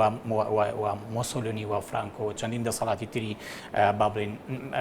شەستەکان و تەنانە هەفتەکان لە جیهانی عەرەبی و ئیسلامیشە فۆرمێکی تری ڕاستیزمەیە کە بەرهەمی دۆخێکی سایکۆلۆژی تێپەڕە یعنی ڕەنگە هەندێک جار هەرێکێ لە ئێمە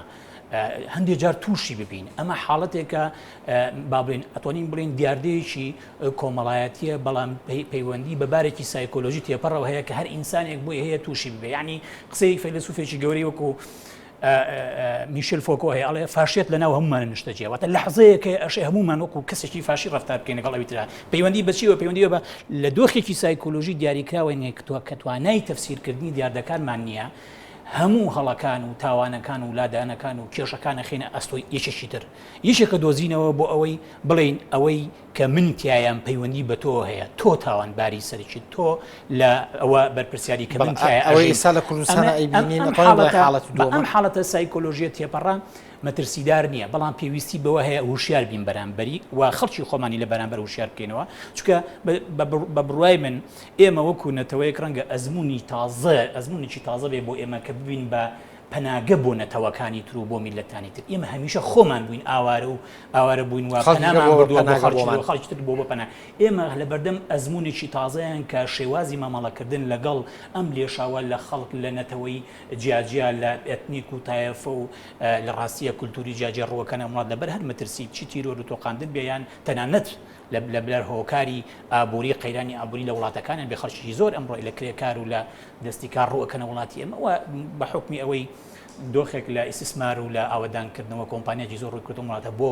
دۆزینەوەی هەلیکە بۆ ژیان دێتە ئەم وڵاتی ئێمە ئەمە بەنسبەت ئێمەوە ئەزمونێکی تازەیە لەبەرەوە چاوەڕوانکراوەکە لە ناو کۆمەڵگای ئێمە ناڵین کۆمەڵگای کوردی ناتوانانی ئێمە حکمی ئەوەی بەسەرا بین کە دەنجێک هەیە بانجێکە بۆ ئەوەی بیری ڕاستیستی تایە بڵاو کاتەوە لە ڕاستی شتێکی وە لە ئارایە نییە هەر ئەم کەناڵی ئێوە و هەموو کەناڵانی تر لە کوردستانە هەن ئەتوانین بڵین شایدین بۆ ئەوەی کە خۆیان بە شێوەیەک لە شێوەکان کاتێ با وشەی ڕاستیزمە بیسن لێ ئەسڵەمێنەوە لێ ئەترسن ئەزمون و پاشخانێکی دوور و درێژی مێژووی وڵاتانی تریان لە بەرچاوە خۆی وەکو نەتەوەی کورد ئەزانەیە کە تا چەند کاریگەریکی سایکۆلۆژی و وجودی لەسەری دروستکردووە کاتێک کورد لە هەفتاکان و هەشتاکانە بە بۆنەی شۆشەکانی کردووە خەڵکی زۆر سەری لێ شێوێ لێ قومی ڕووەکاتە ئەوروپا ئەچێتە دەرەوە ڕووەکاتە وڵات دراوسەکان مامەڵی وڵاتانی دیوە لەگەڵ خۆی وەکو کەتاچێکە کورد بۆیە هەمیشە ترسێکی هەیە سڵەمینەوەیکی لەسەر ئاستی اجتیماعی لەسەر ئاستی میدیای لەسەر ئاستی سیاسی ترسێکی لەوەی کەسێکە بێ بیلەوە بکاتەوە ڕەگەسپەرست بێ بەرامبەرەوەی تر من پێم وانییە دیاردەیەکی کۆمەڵایەتی بێ ئەمەی لە کوردستانە هەیە دیاردەیەکی کۆمەڵایەتی بەڵام دۆخێک بە پلەی یەکەم دۆخێکی سایکۆلۆژی دیاریکراوە کە ئەگەر بێت و هوشیار نەبین بەرامبەری ڕەنگە خەڵکێک هەبێ ببێتە نوێنەری سیاسی ئەم دۆخە واتە نوێنەرایەتیی سیاسی ئەم دۆخە بکە هەڵ بدە ببێت بۆ نمونە بڵندگۆیەک بۆ چاندنی تووی ڕەگەسپەرستی کۆمەلگای ئێمە کۆمەلگای چ ڕەگەسپەرست نیە بەعکسەوە ئێمە هەندێک جار ڕەنگە گومانی گەورەمان هەبوو بێلەوەی کە ئێمە پڕ بەدڵ نەتەوەی خۆمانمان خۆش بێت لە ڕاستیە هەندێک جار ئەڵێن کورد میلەتێکی میوان دۆستە کورد هەمیشە بابرین بە چاوی ڕێزەوە تەماشای میوانی کردو ئەمە قسەی خۆمان نییە ئەمە فەرهەنگی خۆمان نییە بەتەنها هەتا تەنانەت ئەوانەی کە بە ڕحلات هاتوونە ئەم وڵاتایان تێکەڵاویەکی کۆمەڵایەتیان لەگەڵ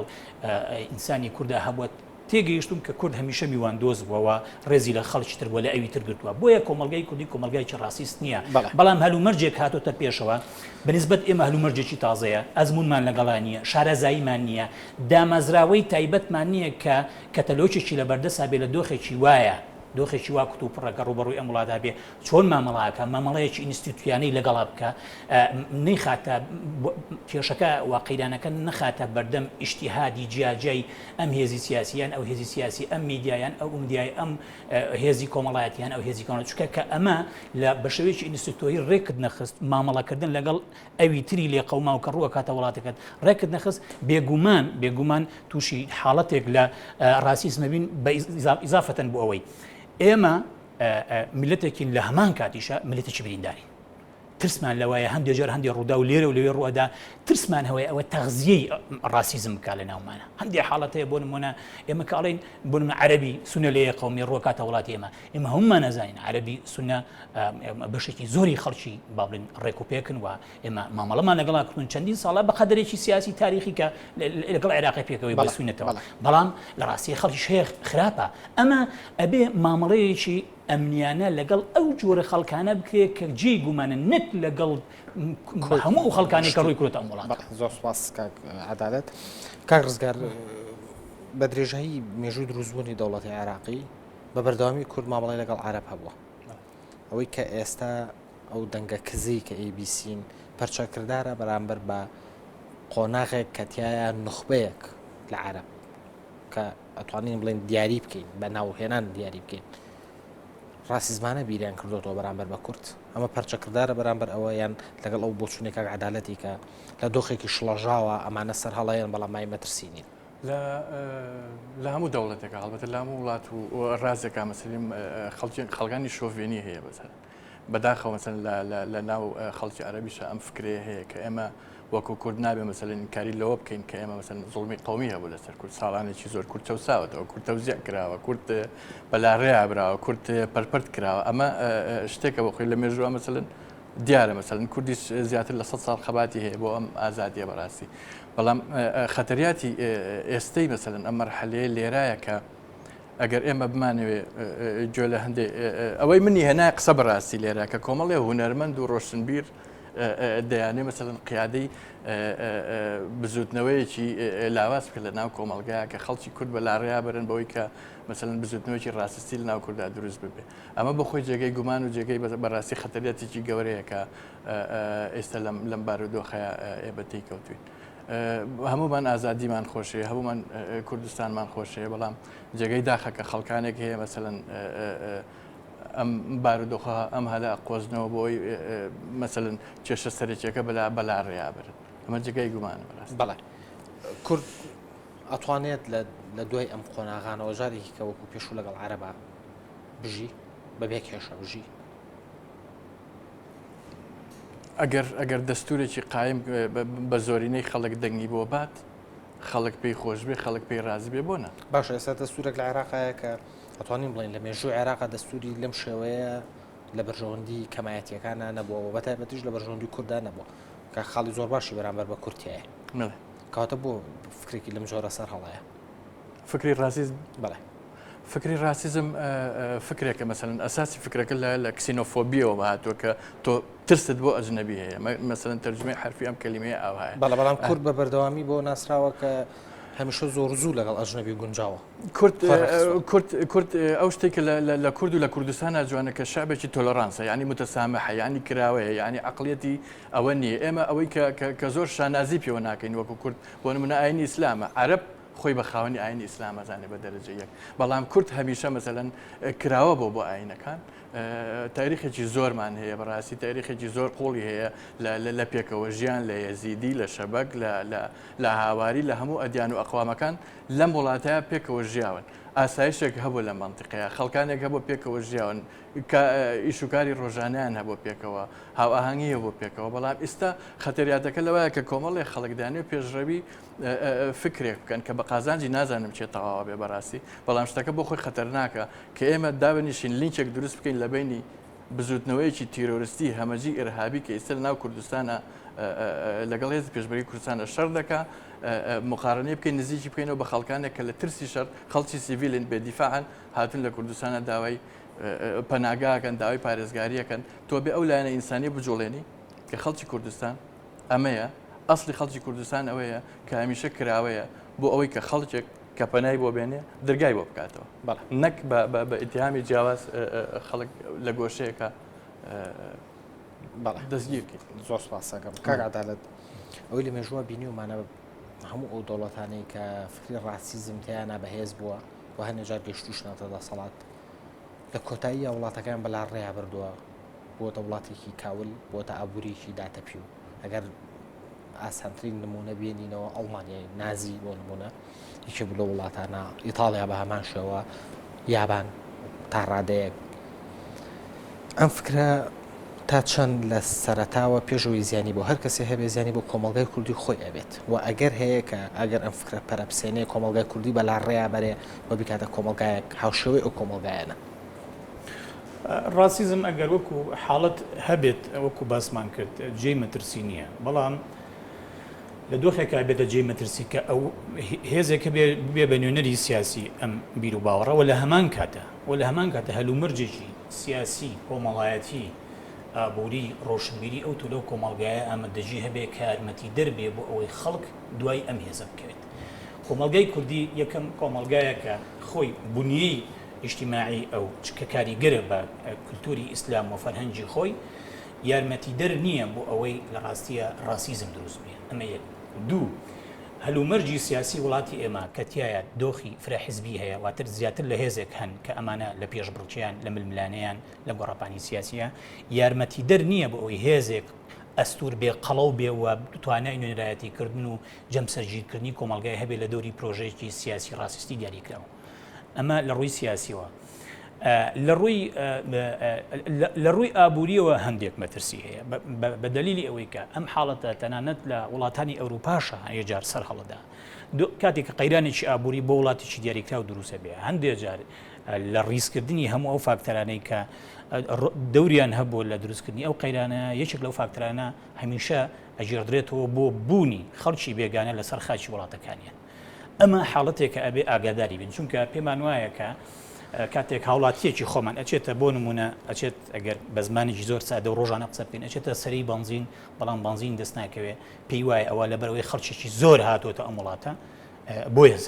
ئەچێتە بازار نرخی کاڵاکان گرانە پێی وایە ئەوە نتیجەی ئەوەیە تەزەخمێکی بەشەری گەورە لە نتیجەی ئەو دۆخی ئێستا لە کوردستانە دروست بووە بۆیە بە ئاسانیشتی دەست ناکەوێت کاتێک کە ئەچێتە ناو بازار گوێ لە دەوروبەرەکەیەک لێ دوو کورد قساکە لەولاوە چوار عەرەب قساکە یان دوو فلیپینی قساکە یعنی لە ڕووی نەفسیەوە واتێگە کە ئەمانن خەریکن تەنانەت باری دیمۆگرافی وڵاتەکە شێگۆڕن یعنی مەترسیەکە لە دوو ئاستەوە یەکەم لە ئاستی ئابووری دووەم لە باری سایکۆلۆژی کە پەیوەندی بە خودیش کەسەکان خۆیەوە هەیە هەندێک جار هەیە ئینسانی ئێمە ڕەنگە لە لەحزەیەکە لە ڕاستیە بوو بێتە کەسێکی ڕاستیست بەرامبەر تەنانەت کەسێکی باڵێ نزیک لە خۆشی نەک لە دەرەوەی نەتەوەکەی خۆی ئەم حاڵەتانە جێی مەترسینین بەڵام ئەبێ بەرامبەری هوشیار بین چونکە حتاوەکو بە تایبەتی لە ڕۆ ئابوووریەکە حتاوەکو قەیرانەکان درێژا بکێشن ئەم تەفسیرە بۆ ئەوەی کە هێزێک با بڵێن دیاردەیەک لەناو کۆمەڵگایە دروست بووە کە ڕۆڵی هەیە لە قوڵکردنەوە ئەو قەیرانە ئەم تەفسیرە گەشەکە ئەم تەفسیرە نابێت گەشە بکەواتە بۆ نمونە کاتی ئێمە قەیرانە ئابوووریەکانمان تون دەبنەوە کەواتە ئەوە خەتای ئەوەیە عەرەبێکی زۆر هاتووە ئەم وڵاتە نەخێر ئەمە ئەبێ وابیر بکەینەوە کە ئێمە پێش هەر شتێک وڵاتی خۆمان خاوەن توانایشی ئابووری دیاری کراوە بۆ نمونە ئێمە ڕەنگە بە حکمیەوەی تەجروبەی دەوڵەتدارەتیمان نییە وەکو گەلانی تری پێشکەوت و وخوا پێداویتری دنیا ڕەنگە احتیاطمان بۆ هەلومەرجی لەم بابەتانە نەکرد بێت چونکە لە وڵاتانە وەزارات و مؤسساتی معنی هەن کە حساب بۆ ئەوکەن ڕەنگە خەڵکیی زۆر ڕوو لە وڵاتەکانیان بکە تەنانەت بۆ جە و میزانی دیاریکراویان هەیە بۆ هەلومەرجێکی لەم بابەتە ئێمە هەندێک جار بەداخەوە تەنانەت شێوەی مامەڵەکردمان لەگەڵ ئەو کوردانەی کە لە ڕۆژاوای کوردستانیشەوە ڕویان کردو بۆ ئێرە یا ئەو کوردانی کە لە باکووریا لە باشەکانی ئێمە نەمانتوانین مامەڵەیەکی تەندروستیان لەگەڵا بەڵێ کاک عەدالەت تا چەند پێت وایە کە فکرێک لایەنێک ئەگەر بە ناڕاستن خۆش بێت تەبەنی ئەم فکرەکە یان هانی ئەدا یان بە جۆرێک لە جۆرەکان بشک لە میدیان ناڕاستە خۆ ئەوێ تەڕویج بەم جۆرە فکردا بێگومان من بەش بە حاڵی خۆمەستم بۆ نەکردووە کە میدیایەکی دیاریکراوە یان حیزبێکی دیاریکرا و تەرویج بۆ ڕەگەزپەرستی بکە بەرامبەر بە هیچ نەتەوەیەکی دیاریکراوە بەڵام حاڵەتی دیاریکراوە هەیە لێرە و لەوێ ئەبەسترێتەوە گری ئەدرێتەوە بە هەندی ڕووداوە ئەم ڕووداوانە ئەبێ لە سیاقی خۆیە تەفسیری بۆ بکرێت نەک تعمیم بکرێ بۆ سەر ئەوەی کە بێگانەکان لە وڵاتی ئێمەنیان خەڵکێکلی قەوماتون بۆ وڵاتی ئێمە هەموو ئەم خەڵکەلی بەرپرسیارە هەموو خەڵکەلی بەرپرسیار نیە ئەم ڕەنگە لە ناو ئەو عەرەبانی کە ڕویان کردە کوردستان خەڵکێکە بێ فعلەن پیاو خراپ بێ بەڵام ئەمە ئیشی بۆ منە مؤسسەیەکی ئەمنیە مامەڵە لەگەڵ ئەو پیاو خراپانەیە بکە بەڵام ئەم پیاو خراپانە ئەگەر مەسەلکە پیاو خراپێ مەسەلێکی کوردی هەڵێ چەند بێ چەقەڵ نابێ ڕەنگە لە ناونەتەوەی خۆشمانە خەڵکی خراپە بێ ئەو خەڵکانە ئەڵێ چیکە کەفیلی ئەو خەڵکە خراپانیان کردو هێناوێنێتە کوردستان کەواتە شتەکان نابێت تەعمیم بکرێت ئەبێ هەر یەکە و لە سیاقی خۆی و مؤسسەی تایبەتی خۆی مامەڵەی لەگەڵا بکە ناکرێت تۆ سبەی ئەگەر ببی بە دەوڵەتیش مامەڵە لەگەڵا بێ ئەم وڵاتانی دەوروبەری خۆت بکەی لانی کەم ئێمە یەک دوو وڵات کە ئەگەر سبەی نەبووین بە دەوڵەت کە دراوسێمانن عەرەبن ئایا ئێمە چینە دۆخێک لە ڕەگەزپەرستی و دوژمنایەتی نەتەوایەتی و لەگەڵانە نەخێر هیچ نەتەوەیەک نییە بێوێکیانێکی دیاریکراوێ بێ و بیپارێزێ بی لە دوژمنایەتی و شەڕی گەورە بکاتەوە لەگەڵ وڵاتانی دەوروبەری دەسە خۆش بە کاک ڕزگار تا چەند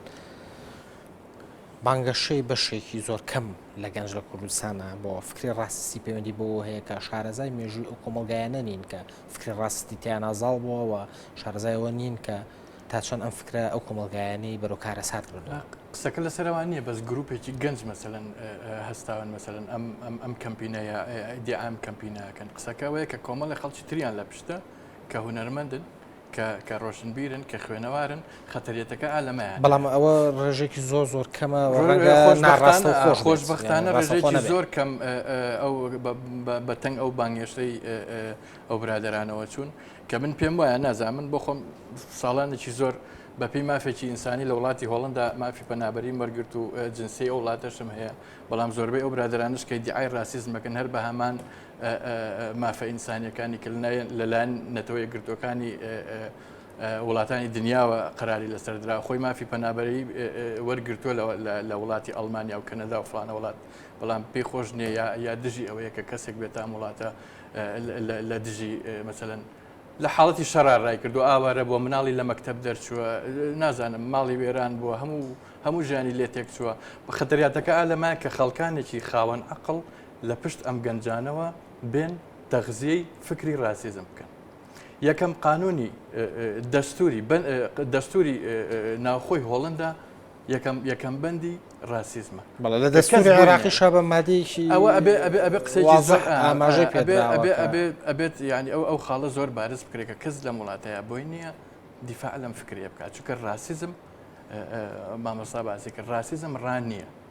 ڕاسیزم جەریمەیە بەرامبەر بە بەشەریەت ئەمە لە ئەوروپا بەم مادێت تۆ تەعامل لەگەن ڕاسیزم دەربڕینی ڕایە کە من قژم ڕەشە یا من چاوم شینە یا من ئەکسنت و دیالکتم جیایە تۆ بیت تەوهینم پێ بکە یای یا من پێ دوایە من جێگەم نێ لێرە بڕۆمە دەرەوە ئەمە ڕاسیزمە ڕاسیزمیژی تر نە ڕەنگی هەیە نە دینی هەیە نە زەمەنی هێنە هیچ بیانوی قوبڵەکە بەڕاستی بەڵێ زۆر باشە کاک عەدالەت سڵ و حاڵەتە بکەینەوە کە بە شەکلە ڕۆشنبیر شاعیر ئەکتەر تەبەنیە فکرێ ئێمە هیچ هاوڵاتێکی خۆشمان اینجا لە چوارچەوەی هەر توێژێکی کۆمەڵایەتیە خۆی ڕێخستە بێ تاوانبار نەکەین بە ڕاسیزم ئێمە پێویستیمان بەوە هەیە کە هوشیار ببینەوە بەرامبەر ئەم دۆخی کە ئێستا هەیە لە ڕاستیە ئەمە خاڵی بیدایەتە ئێمە ئەگەر ئەمانەوێ مامەڵەیەکی ئینسانی و مامەڵەیەکی دیموکراتی لەگەڵ ئەم دیاردەیە بکەین کە ڕوبەڕوومان بۆتەوە کە دیاردەی ئاوارەی عەرەب و شوێنان با بڵین نەتەوە کولتورەکانی ترە ئەبێ ئاگاداری ئەوە بین کە ئەو تەنانەت ئەو جۆرە تەجەموعانەی کە ڕێگەخرێ ئەم کەمپینانەی کە دروستەکرێ ئێمە تەنانەت ئەگەر خەڵکێکی لە ڕوانگەی دڵسۆزیەوە بۆ ئەوەی وەزعی وڵاتی ئێمە هەم لە ڕووی ئاساییشەوە پارێزراوە بێ و هەم لە ڕووی دیموگرافیەوە پارێزراوە بێ و هەم لە ڕووی بۆ نمونە ئابووریەوە تووشی قەیرانی گەورەتر نەبێ ئەبێ شێوازی گوتاریان و ڕافتاریان و سروتیان و چالاکی کۆمەڵایەتیان بە شێوەیەک ڕێک بخەین کە تەرویج نەبێ بۆ ڕاسیزم بەڵکو یارمەتی دەربێ و جۆرێک بێ لە دروستکردنی فشار لەسەر دەوڵەت بۆ ئەوی موسەساتەکانی هەڵبسن بە ئەرچی سەرشانی خۆیان بەرامبەر بە ئەو دۆخەی کە دروست بووە دوو شت هەیە ئەبێ لێکی جیا بکەینەوە یەکەم ڕێخستنی چالاکی و ناڕەزایی دژی ئەو کەسەی کە هاتۆتە وڵاتی ئەمەولەی قەوماوە و چالاکیی تریشیان کە نەخێ دروستکردنی فشارە لەسەر دەوڵەت بۆ ئەوەی ئەم دۆخەی کە ئێستا دروست بووە تەداعیاتی خراپی نەبێت لەسەر وڵات کاریگەری لەسەر باری ئابووری و ئەمنی وڵات نەبێ ئەم دوو مەسەلە ئەبێ لێک جیا بکەینەوە من بەش بە حاڵی خۆم قەت لەگەڵەوە نیم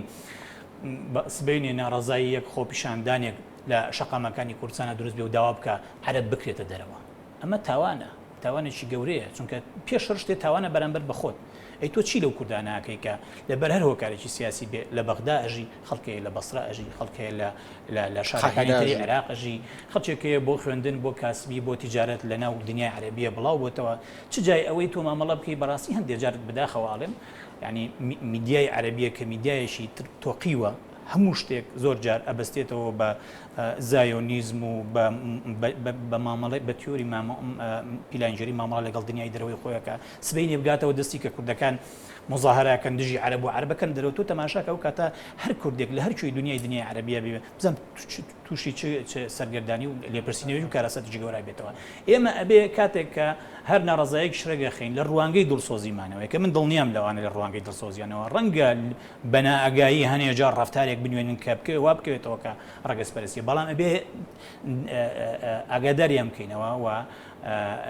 بانگشتیان بکەین بۆ ئەوەی ئەم جۆرە ناڕزاییانە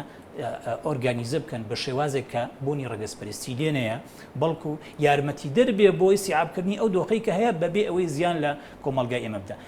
لە لایەکی ترەوە لە ڕاستی کۆمەلگای کوردی هەموو ینی مێژووی کۆمەلگای ئێمە لە دوای ڕاپەڕێنەوە بۆ ئێستا ئەمە یەکەم جار حاڵەتی وا ڕوەدا ینی خەڵکی زۆر ینی وەکو باسەکە ئێستا هەندێک ئەمەر بڵاوکرێتەوە نزیکەی میلیۆنی خەڵک ڕووکردە کوردستان ئەمە یەکەم جارە حاڵەتێکی وا ڕوەدا لەبەر ئەوە لەبەرەوەی سابقەی نییە ڕابردوویکی لەم بابەتەمان نییە ئاسایی هەندی حاڵەت ڕوەدا کە بەدڵمان نییە بەڵام نائاساییە کە قسەی لەسەر نەکەین بۆ نمونە بەرنامەیەی جەنابەت یارمەتی دەرە بۆ ئەوەی خەڵکێکەیە کە ڕەنگە لە بابی دڵسۆزی و پەرۆشیوە کارەکەی بکە بەڵام تێناگەکەن بەلاوەعی بەنائەگایی هەنێجار هەنی ڕفتاری کردو کەوا کەوتۆتەوە ڕەگەزپەرستی بێ لەبەرەوە ئێمە پێویستمان بۆ شێرکردن هاوڵاتی خۆمانەیە پێویستی داوایان لێ بکەن چاوکراوە بن بەرامبەر بە ئەمنیەتی کوردستان ئەمنیەتی هاوڵاتیان پەیوەندی و هەنگیان هەبێت لەگەڵ هێزەکانی ئاسایش و پۆلیسە بۆیە ئەگەر حاڵەتێکی دیاری کراوە نامۆ ئەبینین لە هەر جێگایکی دیاری کراوە پەیوەندی بکەن بە دەستگاکانی ئاسایشەوە بۆ ئەوەی بە ئەوان بەکاری خۆیان هەڵبسن نەک لە ڕاستیە هەر لە ئێستاوە خوا نەخواستا دۆخێک بێتەکایەوە کە ئێمە هەر عەرەبێک ببینین وا بزانین کیلۆ یەک TNT لە خۆی بەستە و سبەینی خۆی تەقێنێت یا بێ جاسوسێکی گەورەی بەسەرمانەوە ئەم دیدە خراپە پێویستمان لە جیاتیەوە پێویستمان بە چاودێریی زیاترە هەماهەنگی نێوان کۆمەلگا و دەوڵەت هەیە مؤسسات و هاوڵاتی زۆر سپاسەکەم زۆر سپاس بۆ هەردوو میوانە بە ڕێزەکەم کاک عەدالەت عەبدوڵڵا و سەر و ڕۆژنامە نووس هەروەها کاک ڕزگار منزیر شانۆکار سپاس بۆ ئامادەبوونتان لە ئەستۆدیۆ بەڕێزان سپاس بۆ ئێوە خۆشەویستیش کە تا ئێستا بینەرمان بوون ڕووماڵی NRT لە دوای ئەم بەرنامەیەشەوە لەگەڵتان بەردەوام دەبێت تا ئەو کاتەش هەموو لایەکان لە خۆشییانە